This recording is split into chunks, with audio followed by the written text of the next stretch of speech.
Hello everyone, I am Annu and welcome back. We create jar of holder. So friend, हमारी MCQ series चली हुई है जिसके अंदर हम अब तक अपने मोस्ट इम्पोर्टेंट MCQ डिस्कस कर चुके हैं इस सीरीज के अंदर। आज की जो हमारी क्लास है वो 21st क्लास होने वाली है MCQ सीरीज से रिलेटेड। इसका मतलब हम इससे पहले 20 क्लास डिस्कस कर चुके हैं अपनी MCQ सीरीज की। अगर किसी ने वो वीडियो नहीं देखी तो प्लीज वो वीडियो जाकर एक बार जरूर देख लेना। वो वीडियो आपके एग्जाम के लिए आपके लिए बहुत हेल्पफुल होने वाली है, जहां से आपको काफी सारे टॉपिक आपके क्लियर होने वाले हैं उन MCQ सीरीज से।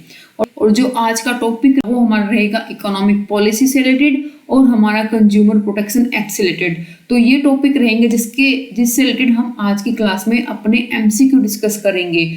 तो देखो बच्चों का फर्स्ट क्वेश्चन क्या है, dash allow bank to borrow money through repurchase agreement और bank to make loan to the RBI through reverse repo rate agreement. ठीक है, तो यहाँ पर आपको फिल इन दी ब्लैंक्स भरना है। तो जो आपका रिवर्स रेपो रेट है और रीपर्चेज एग्रीमेंट है वो किसके अंदर लाइक वो किसका पार्ट है? एक तरह से हम उसको क्या कहते हैं, हम उसको कहते हैं लिक्विडिटी एडजस्टमेंट फैसिलिटी। ठीक है, तो देखो बच्चों का मॉनेटरी पॉलिसी वाला हमने बैंकिंग के अंदर भी से कुछ क्वेश्चन डिस्कस किए थे, और ये जो आपका पार्ट है बिजनेस इन्वायरमेंट के अंदर भी आपका जो आपका क्या है पॉलिसी है, इकोनॉमिक पॉलिसी है, उसके अंदर कवर होते हैं आपके मॉनेटरी पॉलिसी और फिजिकल पॉलिसी। यहाँ पर भी आपके इससे क्वेश्चन बन सकते हैं। ठीक है, यहाँ पर इसका राइट आंसर क्या हो जाएगा बच्चों? LAF, liquidity adjustment facility. ठीक है ना, तो जो आपकी लिक्विडिटी एडजस्टमेंट फैसिलिटी है वो एक टूल है किसके अंदर? आपका मॉनेटरी पॉलिसी के अंदर। ठीक है ना, हमने मॉनेटरी पॉलिसी के टूल पढ़े हैं। मॉनेटरी पॉलिसी क्यों यूज करते हैं, क्या पर्पज है मॉनेटरी पॉलिसी को यूज करने का? इकोनॉमी को स्टेबलाइज करने के लिए हम क्या करते हैं? मॉनेटरी पॉलिसी का यूज करते हैं। ठीक है ना, यही तो भी हम क्या करते हैं? मॉनेटरी पॉलिसी का यूज करते हैं। तो आपका जो LAF है वो क्या है? एक मॉनेटरी पॉलिसी का एक टूल है। जो आपका रिजर्व बैंक ऑफ इंडिया है वो क्या करता है? अलो करता है बैंक को कि वो मनी बोरो कर सके। किसके अंडर? LAF के अंडर। जो आपका एक टूल है मॉनेटरी पॉलिसी का उसके अंडर जो आपका रिजर्व बैंक ऑफ इंडिया है वो बैंक को अलो करता है कि वो मनी बोरो कर सके। किसके थ्रू? रिपर्चेज एग्रीमेंट के थ्रू। ठीक है ना, और for the bank to make loan to the RBI, और जो बैंक है वो लोन देश के अगर RBI को जरूरत है तो पैसे की। ठीक है ना, किसके through? Reverse repo rate agreement के थ्रू।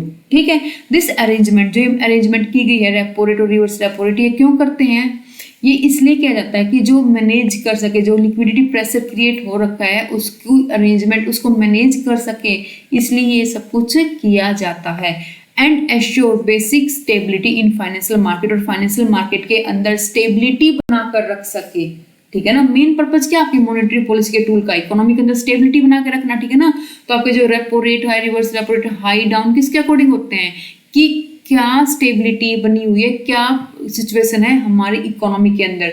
दो देखो, अगर रिसेशन का टाइम पीरियड है तो रेपो रेट क्या कर देंगे? कम कर देंगे, जिससे क्या कर सके जो भी कमर्शियल बैंक हो ज्यादा मनी बोरो कर सके और इकोनॉमी के अंदर पैसा ज्यादा जाए। ठीक है, अगर किसका टाइम पीरियड है? अगर इन्फ्लेशन है। ठीक है ना, अगर रिसेशन का अपोजिट है बिल्कुल, मतलब कि इन्फ्लेशन है इकोनॉमी के अंदर, तो उसको क्या करेंगे? जो आपका रेपो रेट है RBI क्या कर देगा? हाई कर देगा कि जो भी कमर्शियल बैंक है वो क्या करे? कम लोन ले। किससे? RBI से। ठीक है, और जो पैसा है इकोनॉमी के अंदर वो क्या जाए? कम जाए। बात क्लियर हुई ना यहाँ पे चीज? ठीक है, तो देखो RBI ने जो ये LAF है जो ये कब इंट्रोड्यूस किया? 1998 में इंट्रोड्यूस किया था। किसके थ्रू? किसने रिकमेंड किया था इसको? नरसिम्हम कमेटी ने रिकमेंड किया था इसको। ठीक है ना, 1998 के अंदर। किसको? Liquidity adjustment facility. तो लिक्विडिटी एडजस्टमेंट फैसिलिटी आपकी आई कब थी? 1998 में आई थी। ठीक है, और ये पता लग गया क्या है? आपका एक मॉनेटरी पॉलिसी का टूल है, क्या करने के लिए? इकोनॉमी के अंदर स्टेबिलिटी बनाए रखने के लिए। तो LAF के ही आपके दो पार्ट है, क्या? आपका रेपो रेट और आपका रिवर्स रेपो रेट। ठीक है ना, क्लियर हुआ? रेपो रेट और रिवर्स रेपो रेट क्या होता है? एक बार देखो एग्जांपल से समझ लेते हैं, बहुत अच्छे से क्लियर हो जाएगा कि रेपो रेट क्या पे रेपो रेट का मतलब क्या है। फॉर एग्जांपल मान लो जो कोई कमर्शियल बैंक है, कमर्शियल बैंक को चाहिए लोन। ठीक है ना, लिक्विडिटी प्रॉब्लम क्रिएट हो रखी है, उसके लिए उस पर्पज के लिए कमर्शियल बैंक को क्या चाहिए? लोन चाहिए। अब जो कमर्शियल बैंक को लोन चाहिए किसके पास जाएगा लोन लेने के लिए? RBI के पास जाएगा, सेंट्रल बैंक के पास जाएगा। फॉर एग्जाम्पल लेट से कमर्शियल बैंक को चाहिए 100 करोड़ का लोन, तो उसने आरबीआई से ले लिया 100 करोड़ का लोन और उसके बदले जो लोन लिया है एज अ कोलेट्रल, जो गवर्नमेंट सिक्योरिटी थी उसके पास, उसको एज अ कोलेट्रल किसके पास रख दिया, आरबीआई के पास रख दिया। फॉर एग्जाम्पल जो भी एक बात याद रखना, जो भी रेपो रेट के थ्रू लोन ले जाते हैं शॉर्ट टाइम पीरियड के लिए होता है, ठीक है ना, किसके लिए होता है, शॉर्ट टाइम पीरियड के लिए होता है। फॉर एग्जाम्पल मान लो उसको 14 डेज के लिए कमर्शियल बैंक ने क्या लिया है, उस लोन को लिया है। अब इनके बीच में एक एग्रीमेंट हुआ है, एग्रीमेंट क्या हुआ है कि जो भी ये सिक्योरिटी है कमर्शियल बैंक वापस से क्या कर लेगा, इसको रीपरचेज कर लेगा, किसको, उन सिक्योरिटी को कमर्शियल बैंक वापस से क्या कर लेगा, रीपरचेज कर लेगा। लेकिन 100 करोड़ की नहीं, 100 करोड़ का उसने लोन लिया है, वो जो रिपर्चेज करेगा कितने की करेगा, 107 करोड़ रुपए की, ठीक है, कितने रुपए की करेगा, 107 करोड़ रुपए की। तो ये था क्या, रिपर्चेज एग्रीमेंट की जो भी उसने कोलेटरल सिक्योरिटी, वो सिक्योरिटी आरबीआई के पास रखी है, कमर्शियल बैंक उनको वापस से क्या कर लेगा, रिपर्चेज कर लेगा, और वो अमाउंट क्या होगी, जो भी डिफरेंस होगा वो क्या होगा, आरबीआई का प्रॉफिट होगा, एज ए इंटरेस्ट होगा, जो इंटरेस्ट आरबीआई ने क्या किया था, इम्पोज किया था किसके ऊपर, कमर्शियल बैंक के ऊपर। तो बात क्लियर हुई यहाँ पे, रेपो रेट आपका क्या है, ठीक है। और रिवर्स रेपो रेट क्या होगा, इसका अपोजिट। तब कमर्शियल बैंक क्या करते हैं, आरबीआई को लोन देते हैं, उस वक्त आरबीआई क्या करेगा, अब सिंपल सी बात है, आरबीआई पेमेंट करेगा किसकी, इंटरेस्ट की, आरबीआई कुछ इंटरेस्ट पे करेगा किसको, कमर्शियल बैंक को। और एक बात को हमेशा याद रखना, जो आपका रिवर्स रेपो रेट होता है वो हरदम रेपो रेट से कम होता है, ठीक है। तो यहाँ पे बात क्लियर हुई आपकी। लिक्विडिटी एडजस्टमेंट फैसिलिटी, तो लिक्विडिटी एडजस्टमेंट फैसिलिटी आपका एक मॉनेटरी पॉलिसी टूल है जिसके अंदर आपका क्या क्या आता है, रिवर्स रेपो रेट और रेपो रेट दोनों आते हैं इसके अंदर, ठीक है। बात क्लियर हुई यहाँ पे। देखिए शॉर्ट टर्म पीरियड के लिए क्या करना, स्टेबलाइज करना, स्टेबलाइजेशन करना, उसमें यूज करते हैं हम किसको, आपके इस टूल को। Second question, what the objective fiscal policy, यहाँ पे आपसे पूछ रखा है ऑब्जेक्टिव फिस्कल पॉलिसी, बिल्कुल आसान सा क्वेश्चन है, ठीक है ना, क्योंकि इकोनॉमिक पॉलिसी के अंदर हम दो तरह की पॉलिसी पढ़ते हैं, मॉनेटरी पॉलिसी और फिस्कल पॉलिसी। फिस्कल पॉलिसी वाला क्वेश्चन करने से पहले बच्चों मेरे को जल्दी से जल्दी ये बता दो, मॉनेटरी पॉलिसी और फिस्कल पॉलिसी में डिफरेंस क्या है। अगर मैं फिस्कल पॉलिसी की बात करूँ तो सबसे मेन डिफरेंस क्या है इन दोनों के बीच में, जो ये फिस्कल पॉलिसी है ये किसका टूल है, ये टूल है गवर्नमेंट का। गवर्नमेंट इस टूल को यूज करती है क्या करने के लिए, इकोनॉमी के अंदर स्टेबलाइजेशन बनाए रखने के लिए, ठीक है ना। और मॉनेटरी पॉलिसी किसका टूल है, किसके द्वारा यूज किया जाता है मॉनेटरी पॉलिसी, आरबीआई के द्वारा। सबसे पहला सबसे इंपॉर्टेंट डिफरेंस, ठीक है ना, ये गवर्नमेंट का टूल है कि ये किसका टूल है, आरबीआई का, सेंट्रल बैंक का टूल है, ठीक है। तो इसको कौन एडमिनिस्ट्रेट करेगा, इसका मतलब सिंपल सी बात है, मिनिस्ट्री ऑफ फाइनेंस एडमिनिस्ट्रेट करेंगे इसको, ठीक है ना। क्या कौन करेगा, मिनिस्ट्री ऑफ फाइनेंस। और इसको कौन एडमिनिस्ट्रेट करेगा, इसको करेगा सेंट्रल बैंक, ठीक है। फिर बात आती है कि जो नेचर है वो कैसा है इसका, ये हर साल बदलता रहता है, एवरी ईयर बजट आएगा, फिस्कल पॉलिसी क्या होगी हमारी, चेंज होगी, ठीक है ना।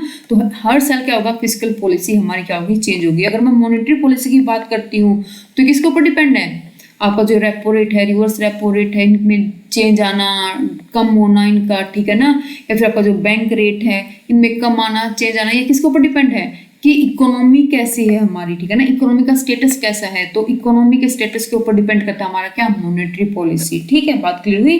तो अब बात आती है किससे रिलेटेड है आपका फिस्कल पॉलिसी, ये रिलेटेड है गवर्नमेंट के रिवेन्यू से और गवर्नमेंट के एक्सपेंडिचर से। और मॉनेटरी पॉलिसी आपका किससे रिलेटेड है, बैंक रेट से, बैंक और जो बैंक से और बैंक के जो क्रेडिट कंट्रोल सिस्टम है उससे रिलेटेड है आपका क्या, मॉनेटरी पॉलिसी। बात क्लियर हुई यहाँ पे। किसके ऊपर फिस्कल पॉलिसी किसके ऊपर फोकस करता है, मेन ये फोकस करता है इकोनॉमिक ग्रोथ के ऊपर, ठीक है ना। वैसे ऑब्जेक्टिव मेनली दोनों का सेम होता है, फिस्कल पॉलिसी का भी आपका मॉनेटरी पॉलिसी का ऑब्जेक्टिव क्या रहता है, सेम ही रहता है, लेकिन मेन फोकस है जो आपका फिस्कल पॉलिसी का किसके ऊपर है, इकोनॉमिक ग्रोथ के ऊपर है।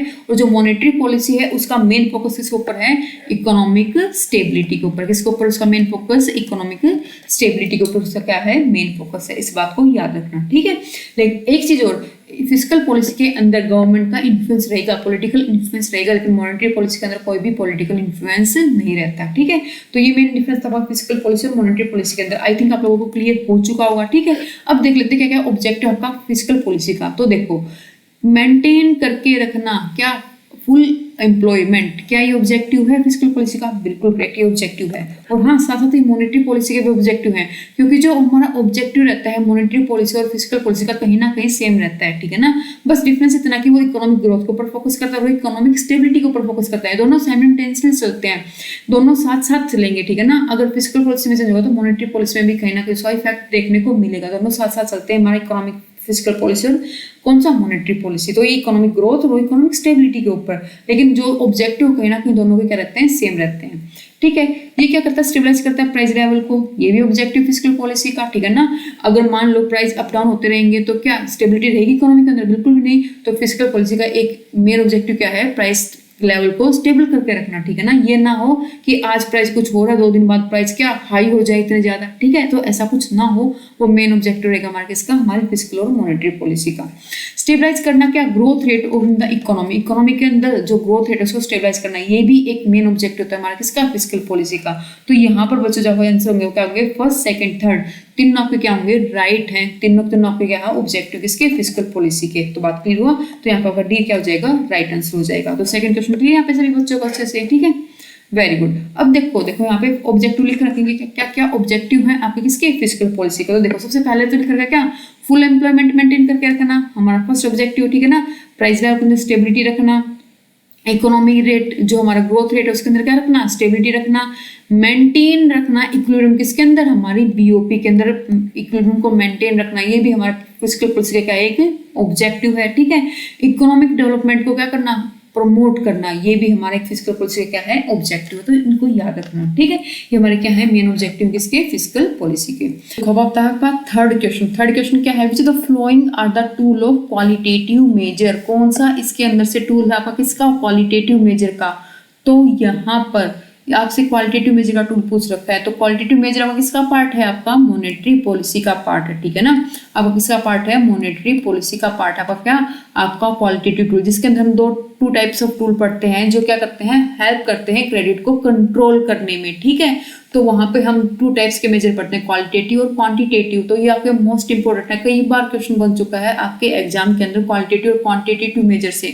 तो आज जिस भी बच्चे को यहाँ पर कंफ्यूजन रहती है कि क्वांटिटेटिव मेजर में क्या आते हैं और क्वालिटेटिव मेजर में क्या आते हैं, ठीक है ना, आज यहाँ पे पूरी कोशिश करूंगी कि आपकी जो ये कंफ्यूजन है वो बिल्कुल क्या हो जाए, क्लियर हो जाए। ठीक है ना, आपको अच्छे से क्लियर हो जाएगी क्वांटिटेटिव क्या होता है और क्वालिटेटिव टूल क्या होता है। तो देखो आपका जो भी क्रेडिट सीलिंग है, मोरल सुसेशन है और आपका क्रेडिट ऑथराइजेशन स्कीम है, ये तीनों के तीनों ही आपके क्या है, क्वालिटेटिव टूल है। तो यहाँ पर आपका क्वेश्चन क्या हो जाएगा, फर्स्ट सेकंड और थ्री है क्या है, तीनों के तीनों ही क्या है, आपके क्वालिटेटिव टूल्स है।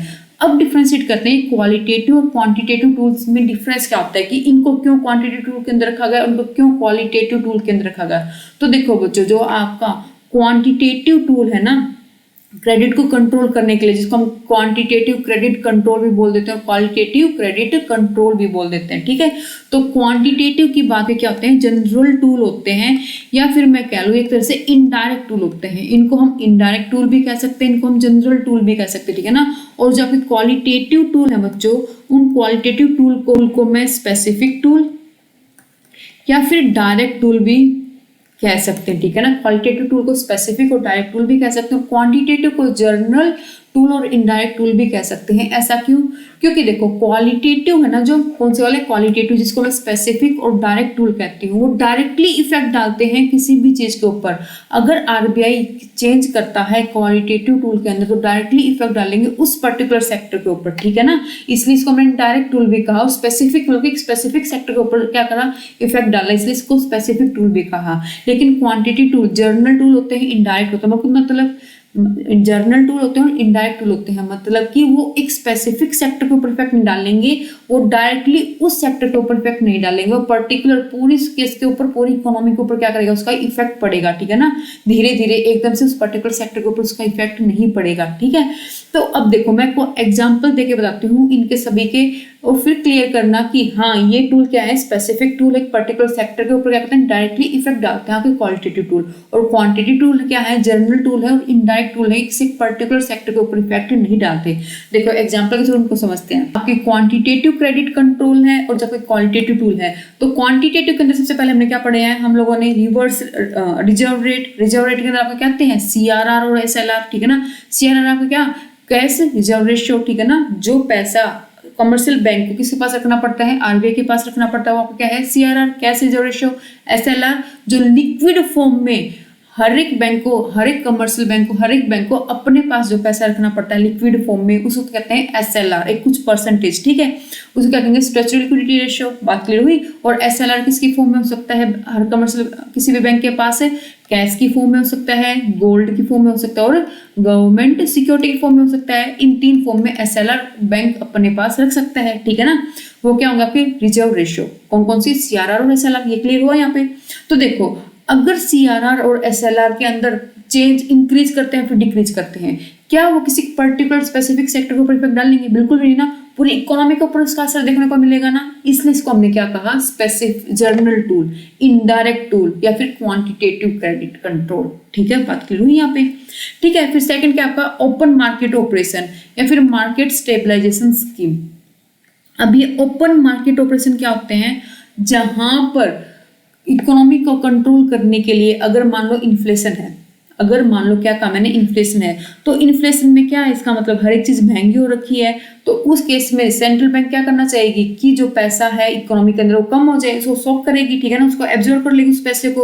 और वो कैसे करेगी, जो भी गवर्नमेंट की सिक्योरिटी है, जो भी गवर्नमेंट की सिक्योरिटी क्या करेगी, जो भी उन गवर्नमेंट की सिक्योरिटी को क्या कर देगी, सेल कर देगी, ठीक है ना। उन गवर्नमेंट की सिक्योरिटी को क्या कर देगा, RBI सेल कर देगा। जैसे ही गवर्नमेंट की सिक्योरिटी को सेल करेगा तो जो भी इकोनॉमी से पैसा है वो क्या कर लेगा, एब्जॉर्ब कर लेगा और लोगों के पास क्या चली जाएगी, गवर्नमेंट की सिक्योरिटी चली जाएगी ना, ठीक है। तो ये क्या करेगा, ओपन मार्केट ऑपरेशन। इसका अपोजिट रिसेशन का टाइम पीरियड है, मतलब डिप्रेशन चला हुआ तो उसके इसमें क्या करेगा, जो सिक्योरिटी सेल कर रही थी उसको क्या कर लेगी, परचेज कर लेगी। जैसे ही परचेज करेगी तो इकोनॉमी के अंदर क्या है, मनी का फ्लो हो जाएगा, ठीक है। तो बात क्लियर हुई, ये आपका क्या है, ओपन मार्केट ऑपरेशन है।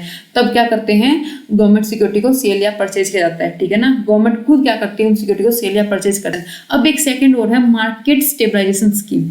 अब इन दोनों के अंदर डिफरेंस क्या है, ओपन मार्केट ऑपरेशन और मार्केट स्टेबलाइजेशन स्कीम के अंदर। तो देखो एग्जांपल मान लो कि जो RBI के पास जो भी सिक्योरिटी थी वो सारी की सारी जो RBI है उसको सेल कर चुकी है, ठीक है ना, और फिर भी इन्फ्लेशन है वो कम नहीं हुआ इकोनॉमी के अंदर। बात क्लियर हुई, यहाँ तक इन्फ्लेशन कम नहीं हुआ और गवर्नमेंट की जितनी सिक्योरिटी उनको गवर्नमेंट क्या कर सकती है, RBI सेल कर चुकी थी, जितनी भी गवर्नमेंट की सिक्योरिटी RBI के पास रखी हुई थी।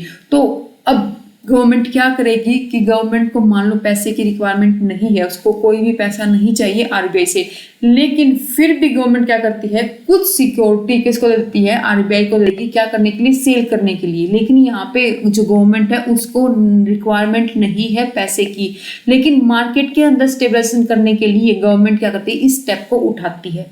बात क्लियर हुई, क्योंकि जो और सिक्योरिटी जो गवर्नमेंट ने इश्यू की थी पैसे को रेज करने के लिए वो ऑलरेडी सारी सेल हो चुकी हैं, फिर भी इन्फ्लेशन की जो की सिचुएशन है वो कंट्रोल में नहीं हुई। तो इसके चलते हुए गवर्नमेंट ने स्टेप उठाया कि उसको पैसे की रिक्वायरमेंट नहीं है, फिर भी क्या किया, उसने अपनी सिक्योरिटी को सेल कर दिया और हाँ इंटरेस्ट मिलेगा उसके ऊपर, ठीक है ना। गवर्नमेंट की सिक्योरिटी का मतलब क्या है, गवर्नमेंट के जो बॉन्ड हो गए, ट्रेजरी बिल हो गए, ये यहाँ पर आ जाएंगे, ठीक है। तो यहाँ पे मेन डिफरेंस क्या हुआ ओपन मार्केट ऑपरेशन में, कि गवर्नमेंट ने जो भी सिक्योरिटी सेल की थी RBI को, वो उस वक्त उसको पैसे की रिक्वायरमेंट थी इसलिए की थी, और फिर क्या किया RBI ने उसको पैसे को एब्जॉर्ब करने के लिए पब्लिकली क्या कर दिया, उसको सेल कर दिया, ठीक है ना।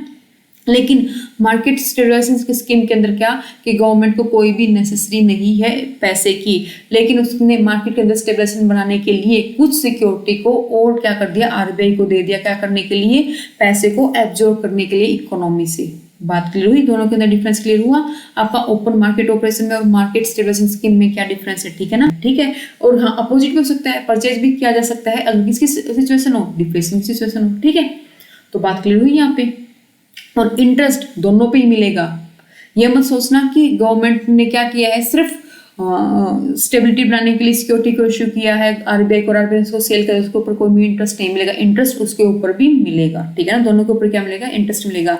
लेकिन यहाँ पर सिर्फ मेन डिफरेंस, मेन पर्पज क्या था, उनको इश्यू करने का, स्टेबिलिटी बना के रखना किसके अंदर, इकोनॉमी के अंदर। बात क्लियर यहाँ पे, ठीक है। फिर आता है बैंक रेट। तो बैंक रेट क्या होता है सबको पता है। तो बैंक रेट में क्या, तब कोई भी बैंक, कमर्शियल बैंक क्या ले, बैंक से लोन ले, लेकिन यहाँ पर एज ए कोलेटरल सिक्योरिटी कोई भी गवर्नमेंट की सिक्योरिटी कमर्शियल बैंक या फिर कोई भी बैंक RBI के पास नहीं रखता, ठीक है ना। कोई भी कोलेटरल सिक्योरिटी नहीं होती बैंक रेट के अंदर, इस बात को याद रखना, ठीक है ना। किसी भी बैंक को कोई भी कोलेटरल सिक्योरिटी नहीं रखनी पड़ती RBI के पास, वो आपका क्या होगा, बैंक रेट कहलाएगा, ठीक है। फिर आता है क्या, marginal standing facility. Marginal standing facility और रेपो रेट को एक साथ समझना आपको अच्छे से क्लियर होगा कि मार्जिनल स्टैंडिंग फैसिलिटी और रेपो रेट मतलब कि है क्या, ठीक है ना। बच्चे कंफ्यूज होते हैं मार्जिनल स्टैंडिंग फैसिलिटी और लिक्विडिटी एडजस्टमेंट फैसिलिटी के अंदर। तो देखो लिक्विडिटी एडजस्टमेंट फैसिलिटी के अंदर आप क्या आते हैं, रेपो रेट और रिवर्स रेपो रेट, दोनों के दोनों। और मार्जिनल स्टैंडिंग फैसिलिटी क्या है, एक बिल्कुल अलग कंसेप्ट है, ठीक है। तो मार्जिनल स्टैंडिंग फैसिलिटी क्या होती है, पहले आप इसको समझने के लिए आप समझो पहले रेपो रेट और रिवर्स रेपो रेट, जो हम ऑलरेडी ऊपर समझ सकते हैं अपने फर्स्ट क्वेश्चन के अंदर, ठीक है ना। देखो मार्जिनल स्टैंडिंग फैसिलिटी क्या होती है, रेपो रेट के अंदर हमने क्या किया था, कोलेटरल सिक्योरिटी किसके पास रखी थी, आरबीआई के पास रखी थी ना, किसी भी बैंक ने, ठीक है। लेकिन मार्जिनल स्टैंडिंग फैसिलिटी के अंदर भी हम क्या करते हैं, कोलेटरल सिक्योरिटी ही रखते हैं पैसे को लेने के लिए, कोई भी बैंक। लेकिन आपका मार्जिनल स्टैंडिंग फैसिलिटी डिफरेंट अलग कैसे है आपके रेपो रेट से, क्योंकि जो भी सिक्योरिटी हम गिरवी रखते हैं मार्जिनल स्टैंडिंग फैसिलिटी के में, वो सिक्योरिटी आपकी किसका पार्ट होती है, एसएलआर, मतलब कि स्टैट्यूटरी लिक्विडिटी रेशियो का पार्ट होती है। ये ऐसा क्यों करती है बैंक की, स्टैट्यूटरी लिक्विडिटी जो आपकी रेशियो है जो मेंटेन करके रखनी पड़ती है कमर्शियल बैंक को, उसके अंदर से ही जो कुछ पार्ट गवर्नमेंट सिक्योरिटी का, ठीक है ना, वो गिरवी रख दिया आरबीआई के पास, वो एज ए कोलेटरल रख दिया। तब एकदम से कुछ ऐसी सिचुएशन आ जाए बैंक के पास, वो तो क्या था, लिक्विडिटी प्रॉब्लम हो रखी थी बैंक के पास, उस वक्त क्या लेना था, पैसा लेना था। लेकिन इमरजेंसी लिक्विडिटी की सिचुएशन आ जाती है किसके पास, कमर्शियल बैंक के पास। तो उस वक्त बैंक है, आरबीआई ने उनको क्या दे रखी है, छूट दे रखी है कि वो अपने गवर्नमेंट सिक्योरिटी जो एसएलआर का पार्ट है उसको भी एज ए कोलेटरल रख के आरबीआई के पास, और वो आरबीआई से लोन ले सकती है। लेकिन ये सिर्फ बेनिफिट कमर्शियल बैंक को है, ठीक है ना। जो आपका रेपो रेट है ना, उसके थ्रू सभी बैंक क्या ले सकते हैं, लोन ले सकते हैं, ठीक है ना। लेकिन आपका जो मार्जिनल स्टैंडिंग फैसिलिटी है उसके थ्रू सिर्फ कमर्शियल बैंक ही लोन ले सकता है, किससे, आरबीआई से। क्योंकि मार्जिनल स्टैंडिंग फैसिलिटी के अंदर जो भी कोलेटरल सिक्योरिटी रखी जाती है वो किसका पार्ट होती है, एसएलआर का पार्ट होती है। और ये बेनिफिट सिर्फ कमर्शियल बैंक को दिया गया है। और ये सिर्फ कमर्शियल बैंक भी एसएलआर की जो गवर्नमेंट सिक्योरिटी है उसको एज ए कोलेटरल कब यूज कर सकती है, तब उसके पास इमरजेंसी सिचुएशन आ रखी हो लिक्विडिटी की, तब ही उस पार्ट को क्या कर सकती है, यूज कर सकती है, ठीक है ना। इन दोनों के बीच में नीचे मैंने डिफरेंस लिख रखा है, आपको और अच्छे से क्लियर हो जाएगा। देखो लिक्विडिटी एडजस्टमेंट फैसिलिटी और आपका मार्जिनल स्टैंडिंग फैसिलिटी। तो जो भी मेन अमाउंट, सबसे पहले कितने तक का हम लोन ले सकते हैं, तो मिनिमम जो अमाउंट है LAF के अंदर आपका, ठीक है ना, जो आपका रेपो रेट के अंदर जो मिनिमम अमाउंट है 5 करोड़ तक का आपको तब क्या लेना हो, लोन लेना हो, ठीक है ना, बैंक को। तो तब भी क्या कर सकते हैं, लिक्विडिटी एडजस्टमेंट फैसिलिटी के थ्रू हम आरबीआई से लोन ले सकते हैं। ये थोड़ी ना कि नॉर्मल डेली का खर्चा चलाने के लिए लोन ले रहा है कमर्शियल बैंक, नहीं, तब कोई बड़ी अमाउंट हो, ठीक है ना। और मार्जिनल स्टैंडिंग फैसिलिटी के अंदर कितना, 1 करोड़, मिनिमम अमाउंट कितनी है, 1 करोड़ की, ठीक है ना, और उसका मल्टीपल, बात को याद रखना, ठीक है। जितने भी क्लाइंट हैं आरबीआई के सारे एलिजिबल हैं LAF के अंदर, लेकिन MSF के अंदर मार्जिनल स्टैंडिंग फैसिलिटी के अंदर सिर्फ कमर्शियल बैंक ही क्या है, इसके थ्रू लोन ले सकते हैं आरबीआई से। जो बैंक है वो जो एसएलआर कोटा का जो भी पार्ट होगा, जो गवर्नमेंट सिक्योरिटी एसएलआर कोटा के अंदर आती है, तो LAF के अंदर उन सिक्योरिटी को एज अ कोलेटरल आरबीआई को नहीं दे सकता। लेकिन MSF के अंदर जो सिक्योरिटी किसका पार्ट है, एसएलआर कोटा का पार्ट है, जो गवर्नमेंट सिक्योरिटी, उनको बैंक सेल कर सकता है, किसको, आरबीआई को, और लोन को रेज कर सकता है। बात क्लियर हुई यहाँ पे, मेन डिफरेंस क्लियर हो आपको MSF और LAF का, तो कोई कंफ्यूजन नहीं रहेगी ना। तो याद रखना मार्जिनल स्टैंडिंग फैसिलिटी किसका पार्ट होता है, तब हम अपने एसएलआर, और याद रखना जो ये एसएलआर है ना, वो एक लिमिट होती है। ये नहीं कि कोई भी सारे की जितनी भी आपकी सिक्योरिटी, गवर्नमेंट सिक्योरिटी, सबका ही आप क्या कर दोगे, लोन ले लोगे आरबीआई से, नहीं। एक लिमिट होती है जो बैंक ने क्या करके आरबीआई ने डिसाइड कर रखी है, उतने तक ही आप क्या कर सकते हो, लोन ले सकते हो उनको, गवर्नमेंट उसमें से, उस कोटा में से वो सिक्योरिटी निकाल के आरबीआई से, ठीक है ना, उस लिमिट से ज्यादा नहीं। बात क्लियर हुई यहाँ पे, ठीक है। और जो आपका लेंडिंग रेट होता है MSF के अंदर, क्या होता है, हरदम जो भी आपका रेट रहेगा उससे हरदम क्या रहेगा, 1% ज्यादा रहेगा, किसका, MSF का रेट। बात क्लियर हुई यहाँ पे, ठीक है। तो ये आपका मैथ MSF और LAF हो। जितने भी हमने क्वालिटेटिव क्रेडिट कंट्रोल के पढ़े, वो कहीं क्या एक पर्टिकुलर सेक्टर के ऊपर इफेक्ट डाला, नहीं डाला ना। उसने क्या किया, इनडायरेक्टली किसी एक पर्टिकुलर सेक्टर के ऊपर इफेक्ट नहीं डाला, पूरी इकोनॉमी के ऊपर। अगर हम क्या करते हैं, अप डाउन करते हैं रेट के अंदर, तो पूरी इकोनॉमी के अंदर क्या पड़ेगा, इफेक्ट पड़ेगा। इनका, ठीक है ना, ये बात क्लियर हुई यहाँ पे।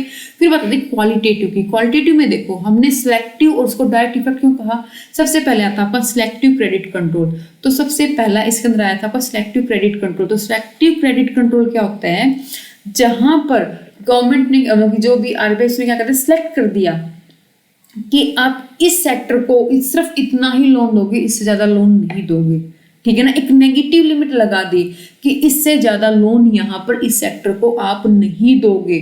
तो यहाँ पे देखो अगर कोई पर्टिकुलर सेक्टर क्या आरबीआई ने क्या एक पर्टिकुलर सेक्टर निकालना और उसको उसमें लिमिट लगा दी कि इस पर्टिकुलर सेक्टर को आप इतना इससे ज्यादा लोन नहीं दोगे, तो डायरेक्टली इफेक्ट किसके ऊपर पड़ेगा, उस पर्टिकुलर सेक्टर के ऊपर पड़ेगा ना, डायरेक्टली इफेक्ट। तो इसलिए इसको क्या कहा है आपको, डायरेक्टिव टूल, सिलेक्टिव टूल या फिर क्वालिटेटिव टूल का है। बात क्लियर हुई। यहाँ पे क्या था सिलेक्टिव क्रेडिट कंट्रोल, जहाँ पे सिलेक्टेड सेक्टर क्या कर दे, तो जहां पर सिलेक्टेड सेक्टर के अंदर क्रेडिट कंट्रोल लगा दिया जाए, ठीक है।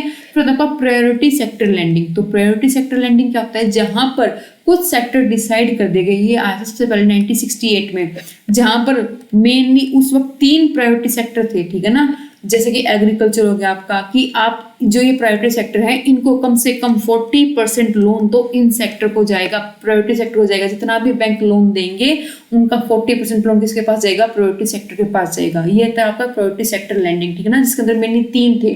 तो अब देखो जो भी वो जब फर्स्ट टाइम आया था कॉन्सेप्ट, कब आया था 1968 के अंदर कॉन्सेप्ट आया था। तो जब वो 3 सेक्टर रखे गए थे आपके प्रायोरिटी सेक्टर लैंडिंग के, तो मेनली डायरेक्ट इफेक्ट किसके ऊपर पड़ा होगा, उन 3 सेक्टर के ऊपर पड़ा होगा ना, और इकोनॉमी के ऊपर तो पूरे के ऊपर नहीं पड़ा होगा। डायरेक्टली कहाँ मेन इफेक्ट देखने को मिला, उन 3 सेक्टर के अंदर देखने को मिला होगा, ठीक है ना। इसलिए यहाँ पे क्या कहा इनको, सिलेक्टिव टूल या फिर डायरेक्टिव टूल, ठीक है।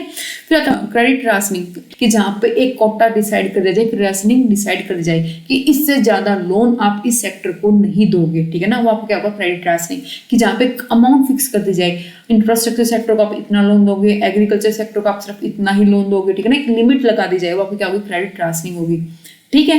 फिर आपका आता है मार्जिन रिक्वायरमेंट। तो मार्जिन रिक्वायरमेंट का मतलब क्या है, फॉर एग्जांपल मान लो आप लेने गए बैंक के पास होम लोन, ठीक है ना, आप लेने गए क्या बैंक के पास होम लोन, और टाइम पीरियड है किसका, इन्फ्लेशन का, टाइम पीरियड किसका है, इन्फ्लेशन चला हुआ है इकोनॉमी के अंदर। तो उस वक्त आरबीआई क्या करेगी कि पैसे को सोक करने के लिए, पैसे को एब्जॉर्ब करने के लिए इकोनॉमी से, जो भी होम लोन है उसके अंदर जो भी मार्जिन रिक्वायरमेंट है, कभी भी जो आप होम लोन लेते हो पूरी की पूरी अमाउंट आपको, जितने भी आपके घर की वैल्यू है उतना लोन नहीं मिल जाता, ठीक है ना। कुछ मार्जिन बैंक अपने पास रख के, मान लो फॉर एग्जाम्पल आपके घर की वैल्यू है 50 लाख, ठीक है ना, तो कभी भी बैंक आपको 50 लाख का लोन नहीं देगा। वो डिपेंड कैसे कितने का लोन मिलेगा, कि सिचुएशन कैसे चली हुई इकोनॉमी के अंदर। अगर इन्फ्लेशन चला हुआ है तो उसमें से मान लो बैंक आपको देगा फॉर एग्जांपल 30 लाख का लोन, ठीक है ना। अगर नॉर्मल सिचुएशन है, डिफ्लेशन है, तो उस केस में हो सकता है कि आरबीआई क्या कहते हैं कि ज्यादा से ज्यादा मार्जिन रिक्वायरमेंट कम रखो, ज्यादा से ज्यादा क्या करो लोन दे दो, क्योंकि इकोनॉमी के अंदर पैसे को क्या करना है, इंक्रीज करना, ठीक है ना। तो उस केस में क्या करेंगे, तो आपको हो सकता है कि बैंक 40 लाख तक का क्या दे दे, लोन दे दे।